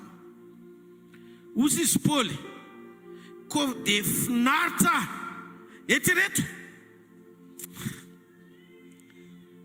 Finaritra ozy izy ny amin'ny fahalemena, ny amin'ny fampahoriana. Zany hoe lasa mahita plaisir amin'ilay zavatra tsy nampahita plaisir azy teo aloha. Lasa mipetraka kokoa ny fifaliany miatrika fampahoriana, miatrika fahalemena, miatrika inona koa amin'ny fahaterena, miatrika fanenjena. Raha mbola tsy faly ao anaty fanenjena sy fanoherana ny kristianina, fa mbola ny fonony no mitondra azy ao anaty ministera de kristianina ranofo ary atahorana ny ahatonga anao manipulateur na manipulatrice. Satria ny verité apetraky ny teny dia manova ny olon'Andriamanitra aloha. Olon'Andriamanitra afaka hijoro hifaly ny ady ao anaty fampahoriana azy. Zany no endrika omeny fanamasina, satria tsy nitranga ny mafy be, fa Kristy ao anatinao miatrika nitranga ny mafy be. Hozy izy lehibe sy ao anatinao no zay misy amin'izao tontolo izao. Maninona anao no mifendro miatrika fanoherana, maninona anao mitanondrika miatrika fampahoriana, maninona anao no mitabataba miatrika ady. Io olana io tsy natao goavana no ny alebean'ny herin'Andriamanitra miasa ao anatinao. Mifankahitalo amin'ny fanekena hanovatoepo. Raha misy fireharehanao dia ampahitao an'Andriamanitra, fa manomboka androany fanetretena no ilaina.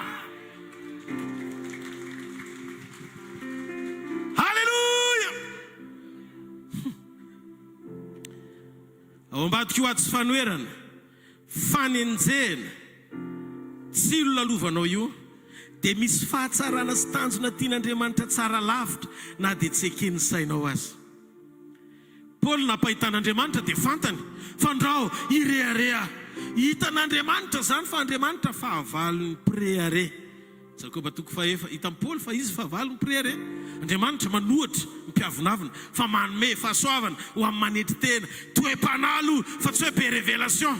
Fa raha ninona fanomezana avy amin'Andriamanitra, na fanomezam-pahasoavana avy amin'Andriamanitra, ka tsy mahatonga ny toe-pananao ety, dia hozy Andriamanitra hoe mbola tsy tena votsitra ny asa sy ampiasa, ary izy ao amin'ny fiainanao midingana tsy takatry ny saina.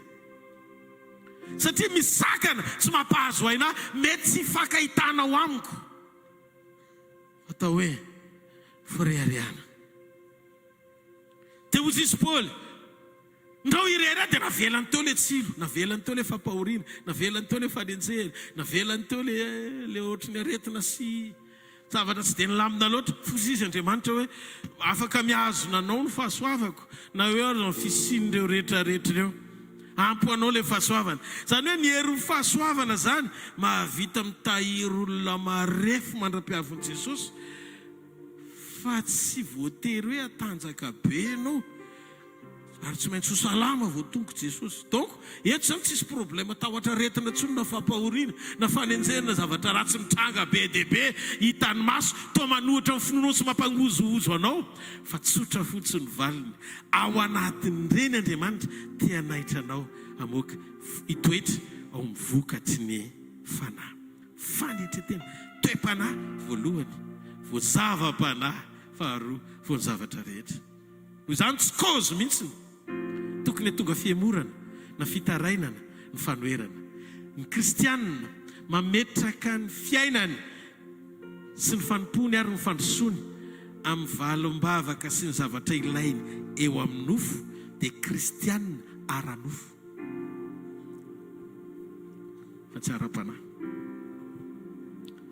Afaka mamaly an'ireny Andriamanitra amin'izay fomba tiany hamaliana, amin'ny fotoana tiany hanatanterahana azy, fa zavela ho conditionné nireny ny finonao ka tonga anao ilaza hoe angamba Andriamanitra tsy ato fa maninona ny hafa ihany no jovavolombelona voatra zao ohatra mbola eto ihany aloha. Tsika ne tsy maika hoe anaovan'Andriamanitra asa mahagaga, fa tsika efa misitraka zava-mahagaga amin'ny fomba tsy takatry ny saina.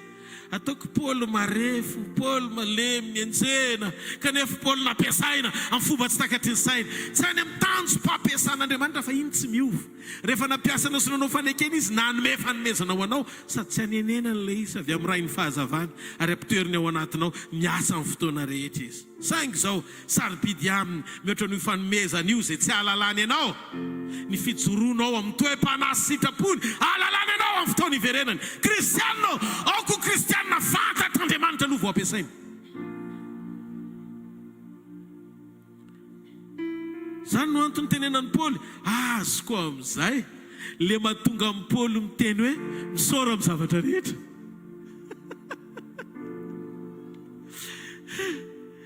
Azo koa amin'izay natonga amin'ny Paoly miteny hoe misaora amin'ny zavatra rehetra fa izany ny sitrapon'Andriamanitra ao amin'ny Kristy Jesosy ho anareo.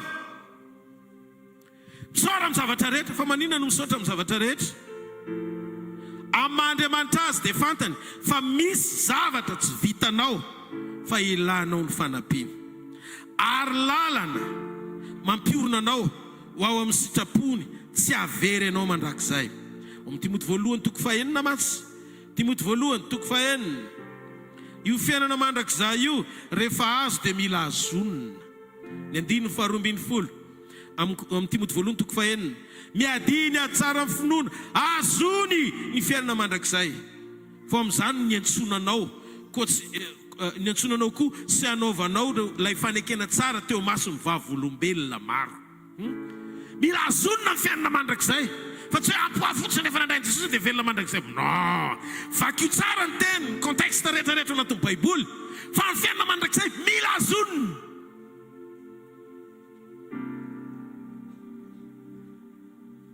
Zany no antony mahafitahina ny fanenjena, satria raha tsy misy fanenjena sy fanoherana dia tsy misy toe-panahy voatahiry iankinanao amin'Andriamanitra feno amazanany ianao. Alleluia!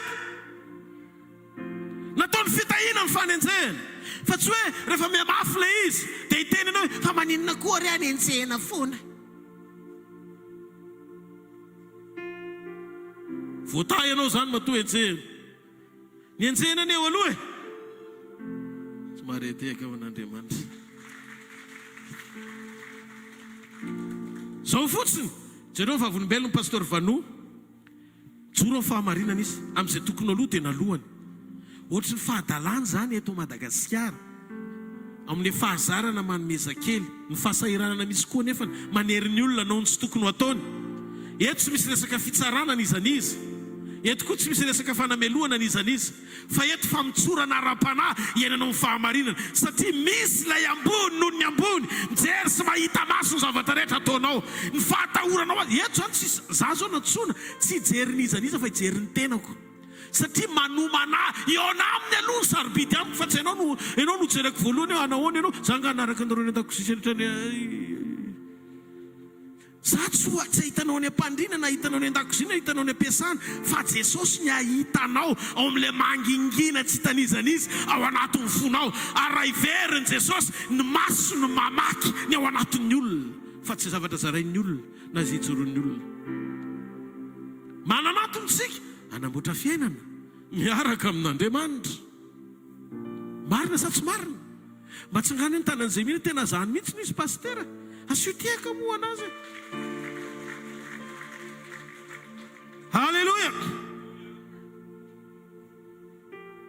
Ndiky fa mampiorina sy manamafy mahiray azy amintsika, mahiray atsika aminy.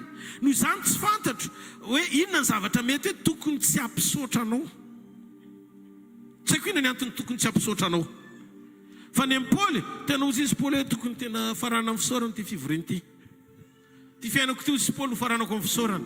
Satria hitako amin'izay ny fiara-miasa asolo zavatra rehetra rehefa tafatoetra ny fiombonako ampitiavana amin'Andriamanitra, fa ny zavatra rehetra dia miara-miasa aso zay ty an'Andriamanitra dia zay voantso araka ny fikasany. Tsy ho tonga ny fikasantsika raha mametraka ny lanjan'ny fikasantsika ho ambony ny programany. Zavatra tsy azonao lesy.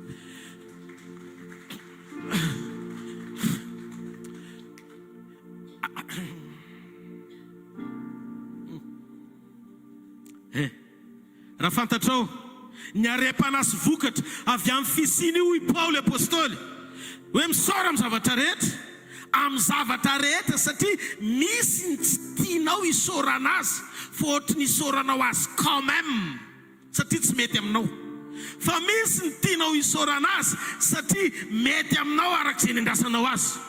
zao nefa raha fantatro ny arena miafina ao ambadika io tsy tianao isaorana azy io dia ianao ny idera sisotra azy voalohany tahaka amin'ny Paoly miteny hoe ko ankasitrahako sy reariako mihitsy ny azy ny fahitako toerina ny fahitako enjeny za mbola ao anatin'ny fampahoriana satria ny olon'ny révélation matakatra zava-panahy fa tsy mitanodrika amin'ny zava-misy.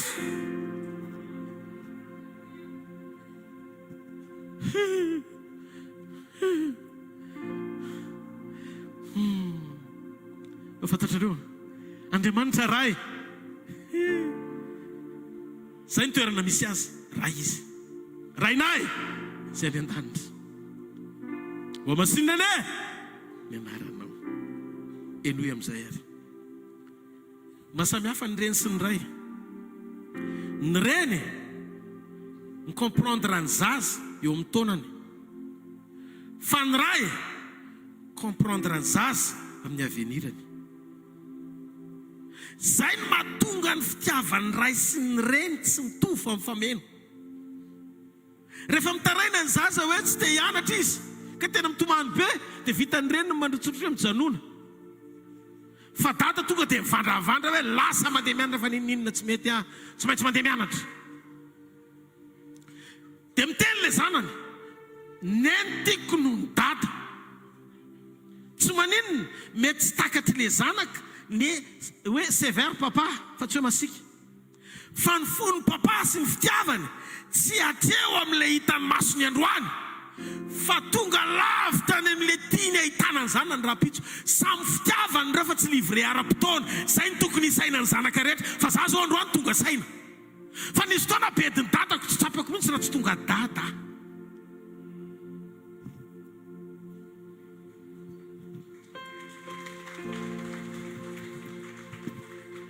Ny fitiavana indraindray tsy voatery hoe hitovy fotoana amoahana azy zay ny mahatonga n'Andriamanitra Dieu éternel. Andriamanitra mandrakizay milaza amin'ny farany izy hatramin'ny voalohany. Mety mitanodrika ianao miadikady, mety tsy miekitseka ianao fanenjena, mety mimonimony ianao fa mbola zaza ara-panahy. Fa za te hiteny aminao ny rainao mahita amin'ny farany hatramin'ny voalohany ary izy mahalala zay mbola tsy natao akory. Raina izy any an-danitra. Alleluia. Raina izy any an-danitra.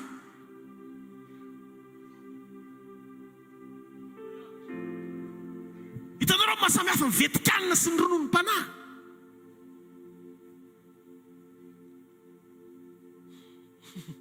Io fanompona mbola mampitsika ianao eo amin'ny niveau anao io tsy mekitsiny ianao.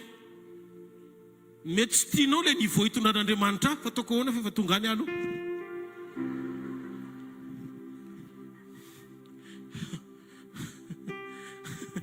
Le izy tsy le andrasantsika azy fa le andrasany amintsika. Le andrasany amintsika efa benina taony.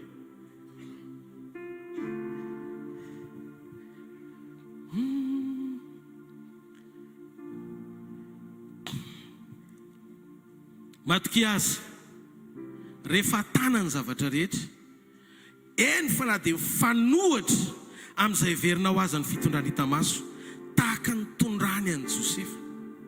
Na tsy takatry ny sain'i Josefa azy fa napahitany izy fandray androany ekoaka amin'ny volana sy ny masoandro, ekoaka amin'ny dôly ny 12 pralaminy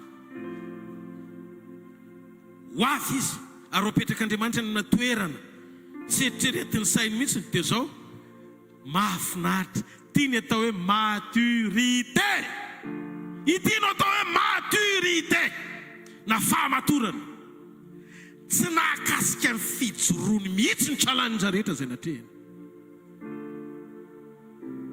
Misy olona reto ory tsy andevo any an-trano ny hafa firenena fa tsy nisede ny hatsarany tamin'ny mpitondra tena ratsy manam-pahefana, tamin'ny vehivavy vadin'olona ratsy fitondra tena. Rano izy lehilahy izy amin'io Joseph viens.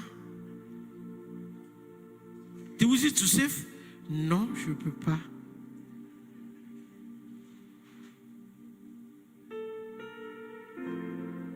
mijoro izy amin'io sy efa mpanapaka ao amin'le toerana fa tsy fahefanany amarotako ny fanahako ozy Joseph manana ny mandrakizay mihoatra no fahefana mandalo manana ny mandrakizay mihoatra no ny arena mandalo raha voninahitra ato amin'ity trano ity ny elofako hijanona ho Potifara 2 fa Joseph premier eo mason'Andriamanitra mandrakizay.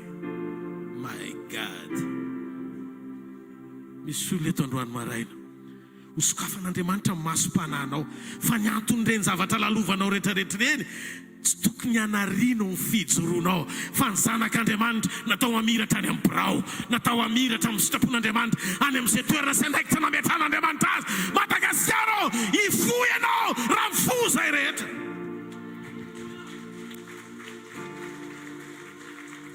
Hitanareo mahatonga ny hafa firenena mbola afaka ny setrasetra satria azo vidiana ny safidinao, azo vidiana ny fahamarinanao. Fa raha ianao no saro-piaro hijoro amin'ny fahamarinana atao an Jesosy,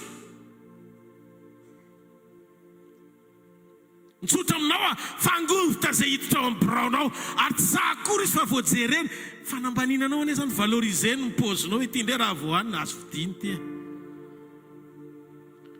Ndao ity tanana mafy any Andriamanitra zay nampijoro amin'ny pasteur Vano. Amen. Misy pirofo teto androany maraina lafilafy ihany ozy fa zany fahalafosany zavatra zany tsy lafo noho ny fanahany.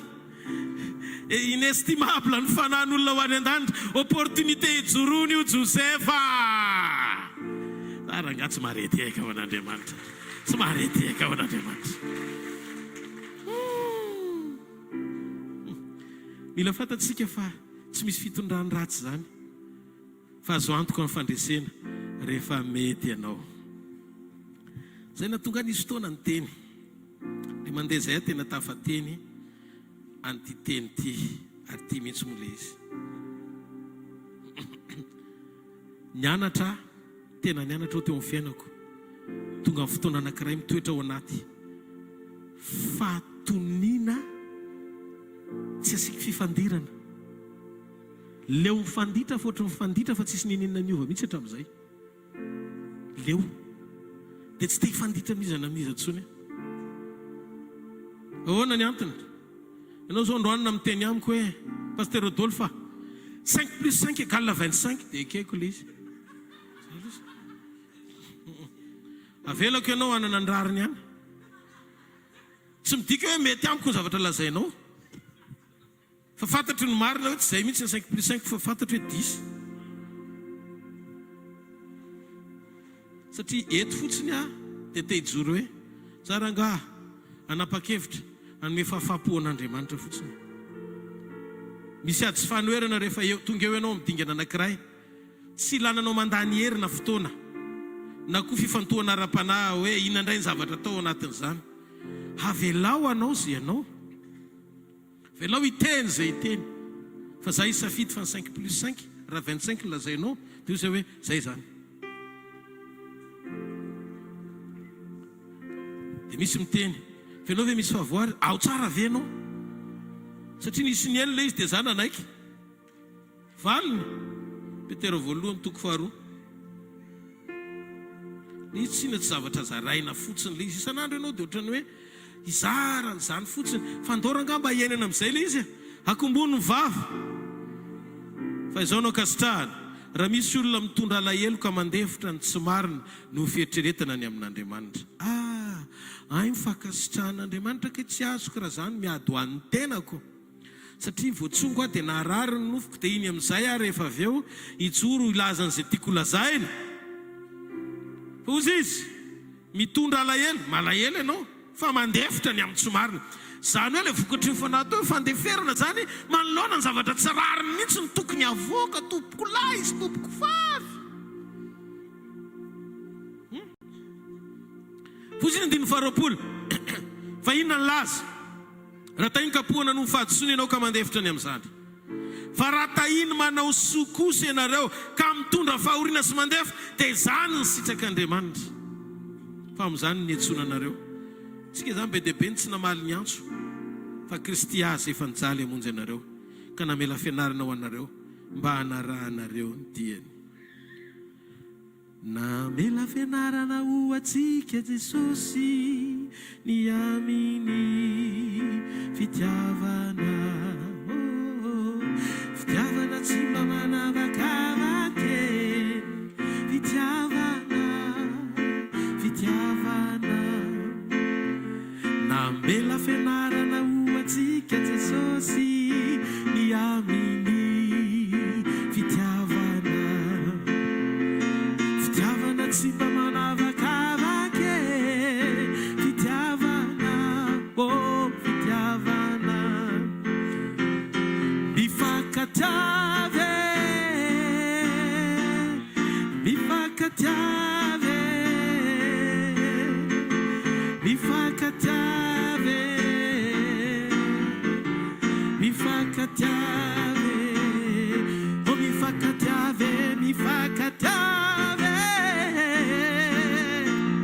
mifankatiave, mifankatiave, mifankatiave.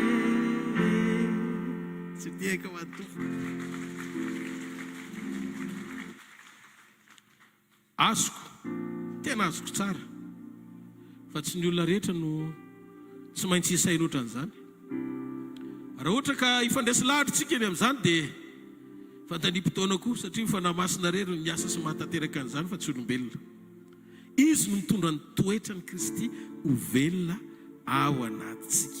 Raha ianao amaha olombelona anao tsy vitanao ny amin'ny fotoana tokony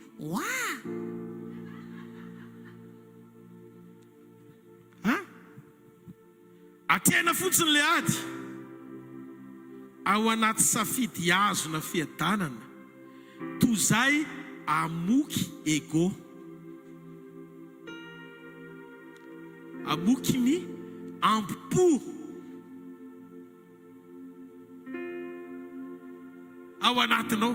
Ianao ny raha vohatra ka miato anao dia mamoky ny nofinao amin'ilay toetra mety amin'ny devoly, dia alao misafidy ny angina, isafidy azo na fiadanana toy izay amoky ampo. Ny tena marina any amin'ny andro farany any,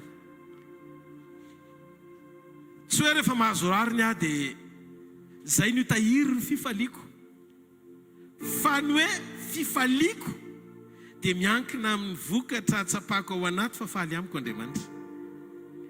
Ny fifaliana dia voatahiry rehefa tanteraka ny sitrapon'Andriamanitra izay andrasany amiko. Marina sa tsy marina?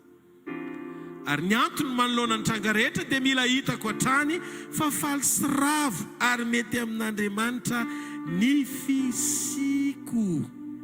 Ny fisiko. Tsika ny eto tany mandalo ireo olona isany mieritreritra hoe mbola eto afaka 50 taona na 20 taona. Za tsy miteny hoe lava be, rojato manko lava loatra. Tsy hoety ianao ndray androany. Ohatra izay rehetra teto lasako. Mety ve ianao anao fanekena amin'Andriamanitra? Fantso ny fifohazam-panahy eto Madagasikara. Raha tompon'andraikitra miasa amina fanjakana ianao tonga eto, dia ataovy azo antoka any amin'izay toerana misy ianao fa tsisy kolikoly. Atsakany an-tanan'izay mandre le izy tsy aleluia sy amen. Tsy hoe tenda mba nahazo ianao dia ataonao rakitra matavy ny atsasany dia mba mionona ny sainao, satria mba nilain'ny tompoko ny le izy fa nalaina tany amin'izay tsy tokony toerany. Fa le izy eto le resaka fahamarinana le raha.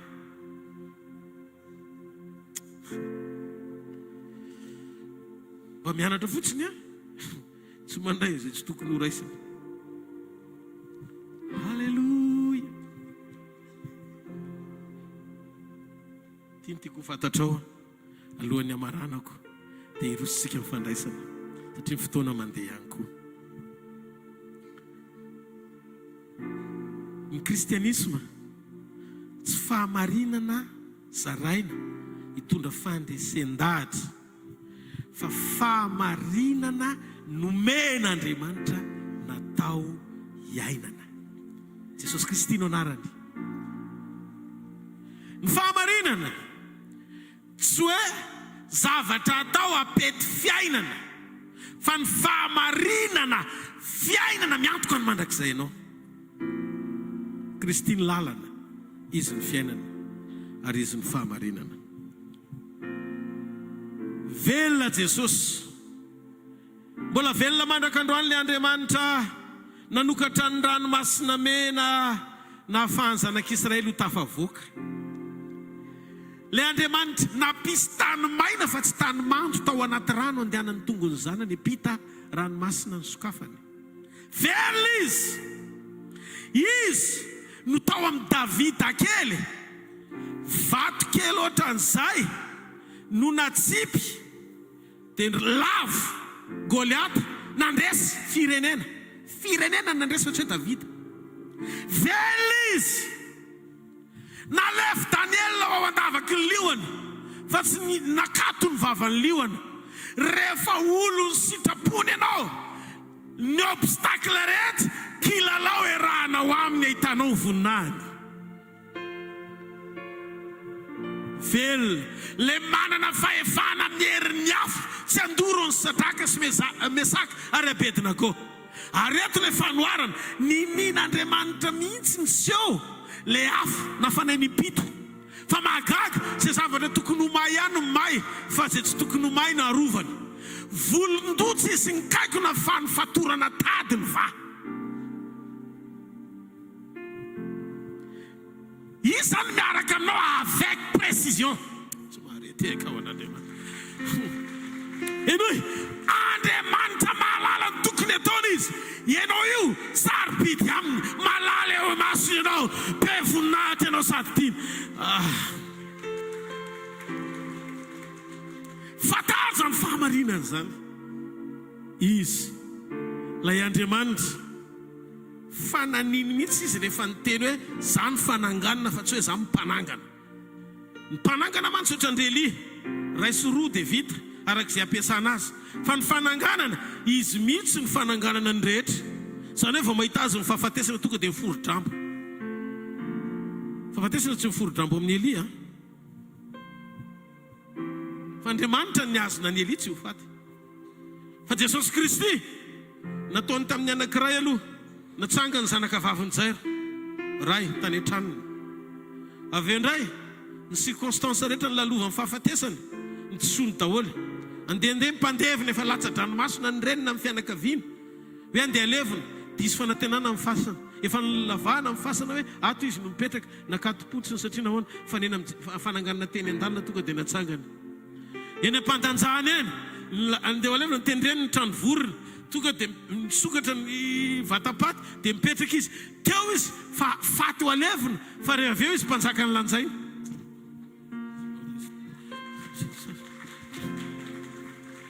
Azonao ve zany? Fanena amin'ny fananganan'Andriamanitra, faty no ny lanjaina natory. Fa nitendreny ny trano vorona, tsangana mipetraka izy ohatr'izao niarina dia ambony vatapaty eny zany fa mipetraka ohatran'izao. Ka tsy maty izy zany to fa mpanjaka indray izy rehefa avy eo. Mpanjaka no lanjaina. Miala avy any amin'ny fahafatesana tonga mpanjaka. Ka le izy tsy hoe le kamazo anao androany zany nanotindrindra zany ratsy indrindra ataovy tena misokatsokatra amin'ny fibebahany ataony hoe fonao fa mampitandrina anao ahy. Miala avy any amin'ny tsinitsininy ianao no entin'Andriamanitra eny amin'ny endrika tena atao hoe fahatsarana sy tonga lafatra. Ianao no erany rehefa mibebaka dia mibeba marina. Aoka izy voa amin'ny fibebahany ao anatinao. Hita le izy. Fa tsy hoe manantona ny Kristy betsaka ane.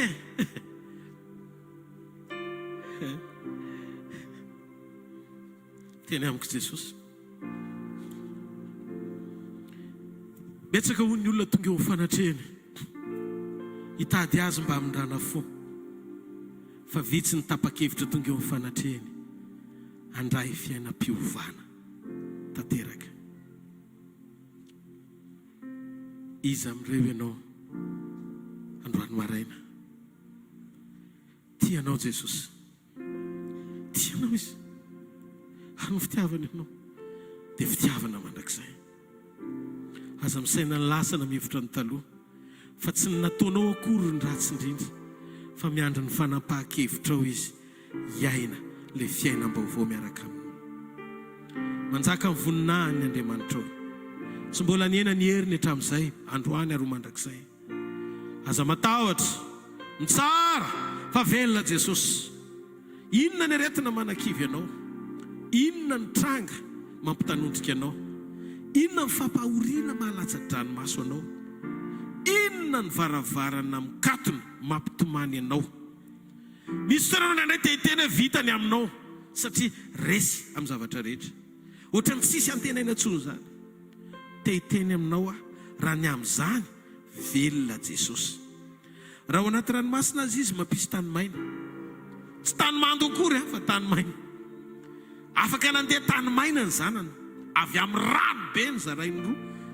Tena mifalia fa mbola mety io ka anao io. Vita ny mandrava mampidarapoka Goliata. Vita ny manefa an'izany amin'ny fomba faran'izay tsotra. Vato kely fa tsy sabatra. Ny eritreretiny olona ho tapadovy atakatra ny lohan'ny Goliata any ny kajiny maramila. Fa ny an'i Davida izay tsy takatro isiraka lefako any. Vato no anarany. Raha ny maty aza ny velominy. Raha ny tsisy ateneny efa nalevina aza mbola mifongariny avy any. Ny fananganana dia tadidio. Tsy hoe raha isoronina ataony fa taoriany fitsanganany tamin'ny maty. Ny maty rehetra tao amin'ny tompo niara-mivoaka taminy rehefa nitsangana tamin'ny maty izy boky Matio. Teo zany nanomboka anseho le hoe fananganana faobe. Tsisy navita an'izany. Jesosy ny fananganana navita an'izany.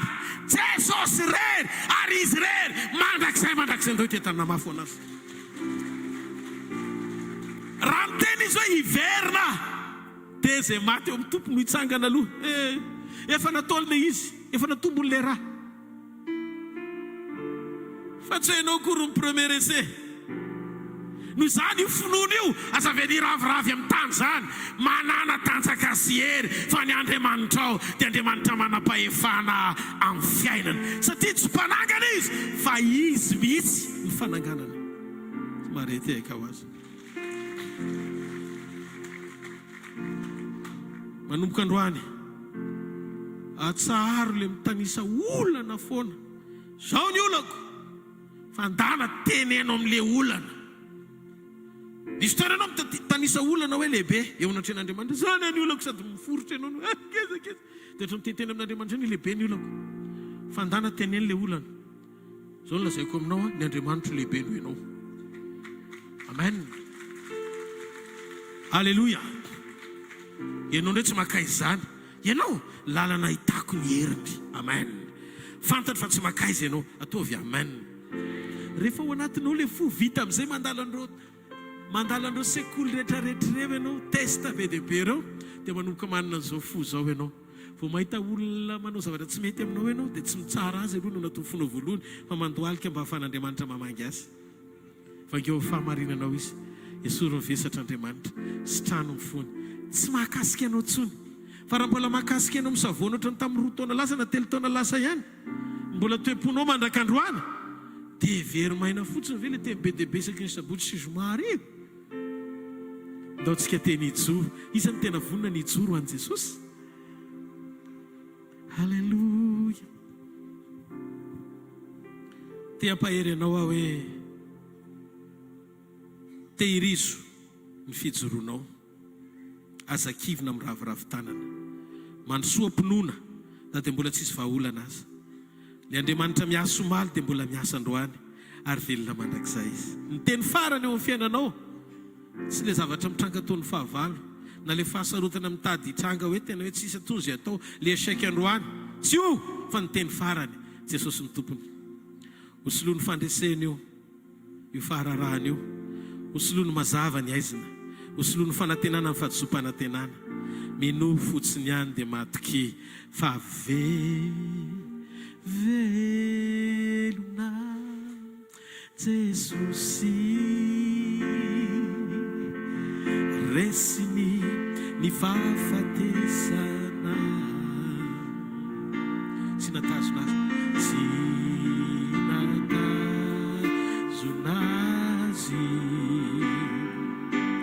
Tsy natazona ny fasana fa ny hery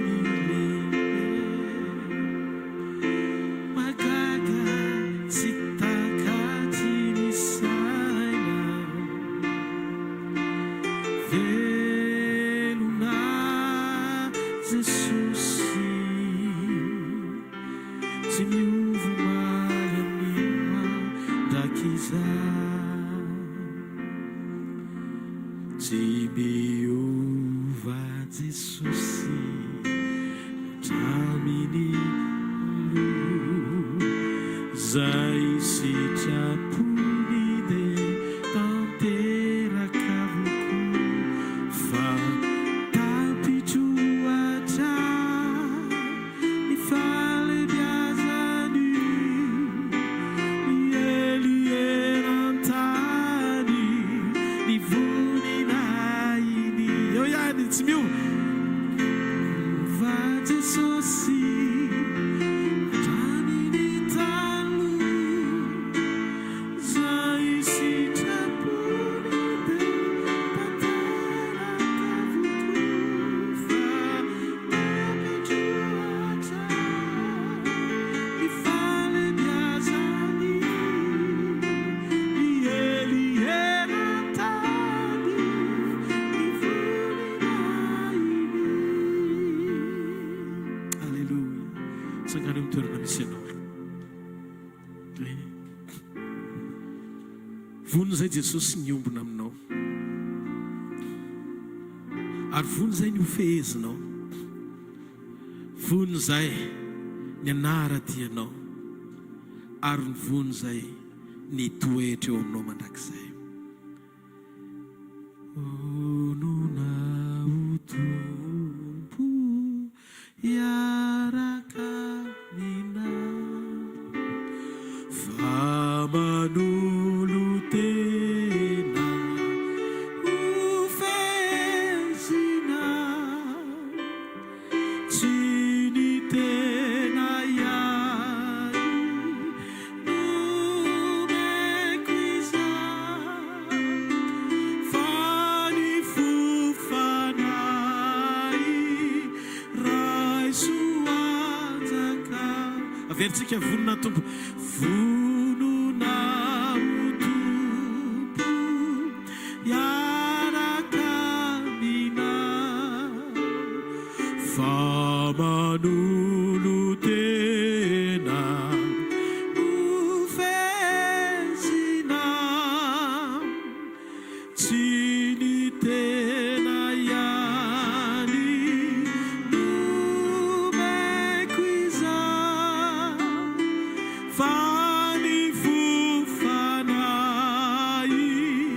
raisoanjaka.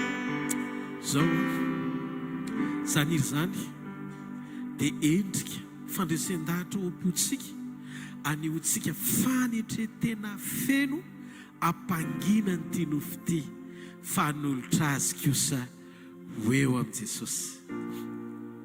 Raha eto ianao androany maraina,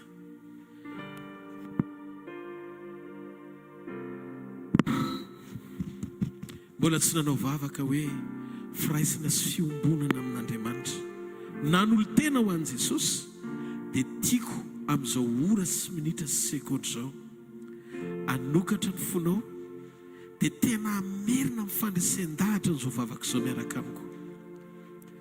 Antsoy hoe Jesosy ô, mangeta etanao ny fanahiko,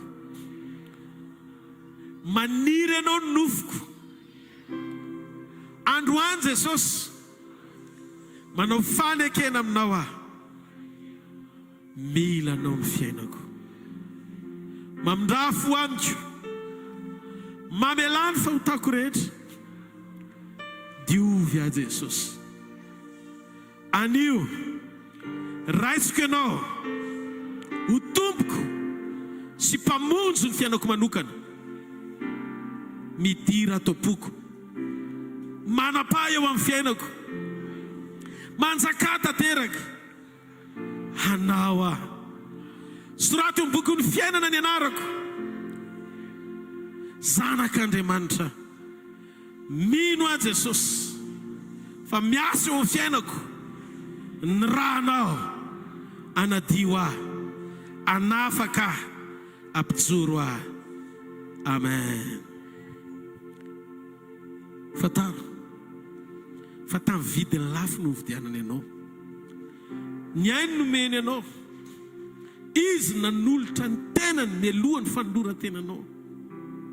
Ataovy azo antoka fa tsy tonga izy anameloka anao, fa tonga izy ampitsoro sy ameno ny fiainanao ny fahatsarany, ary tantana sy tahiry anao mandra-piaviny.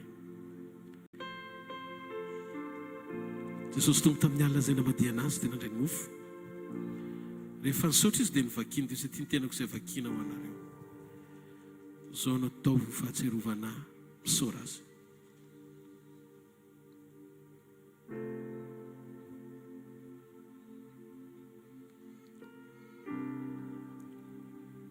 Tahaka izany koa ny ranom-boaloboka. Hoy Jesosy ity ny rano fanekena vaovao izay nalatsako anareo ho famelana amin'ny fahotanareo. Ka nao vinanareo mihinana mofo sy misotra mokapoaka, dia manambara ny nahafatesako ianareo mandra-piavaka indray. Ndao teny isotra azy ampitiavana misaora azy.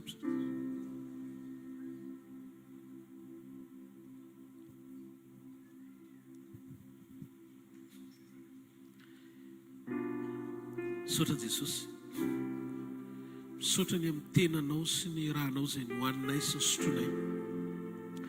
Mari-paneho-pahatserovana fa mandresy zay, mandresy eo aminao.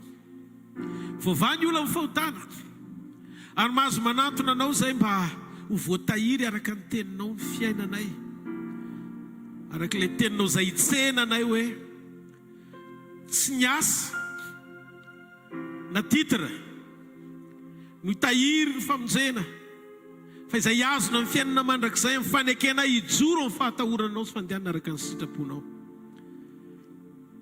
Ampijoro zay ho fantsona feno voninahitra mety aminao amin'ny fanetretena sy fitiavana, mba ho hitanao sy ho fantatrao mandrakizay satria zanakao.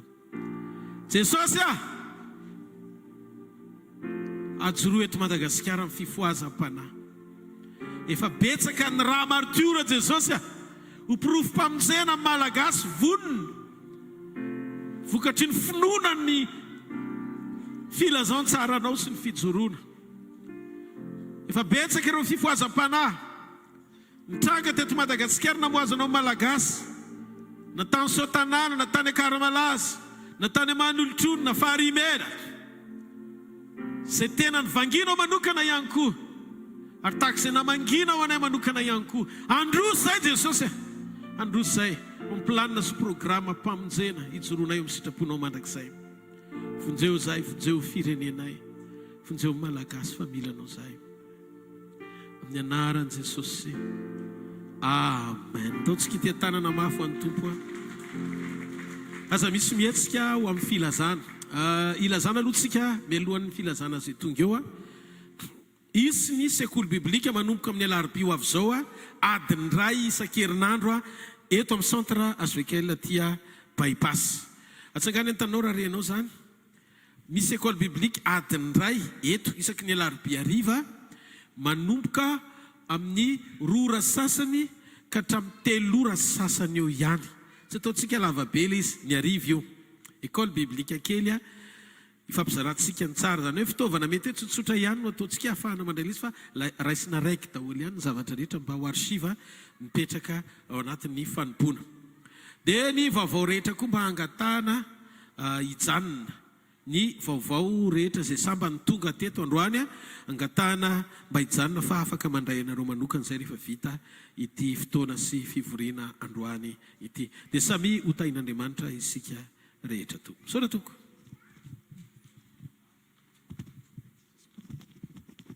Alleluia. Ndatsika tehaka mafy be ho an'i Jesosy alohany amin'izany vaovao zany fa dia misy zany ny école biblika manomboka zao ary manomboka amin'ny larobia zao manomboka amin'ny larobia hariva, dia mafisana ihany koa ny nambaran'ny mpanompon'Andriamanitra teo fa zay rehetra voazao vao tonga teto androany ndao ry tehaka ho an'i Jesosy ho azy ireo hoe mafy be mihitsy, dia mba angatahana mba hijanona kely zany rehefa vita ny fotoana. Tsy tazona anareo ela be fa vetivety fotsiny. Ilazana koa tsika fa amin'ny heriny no arabaina zay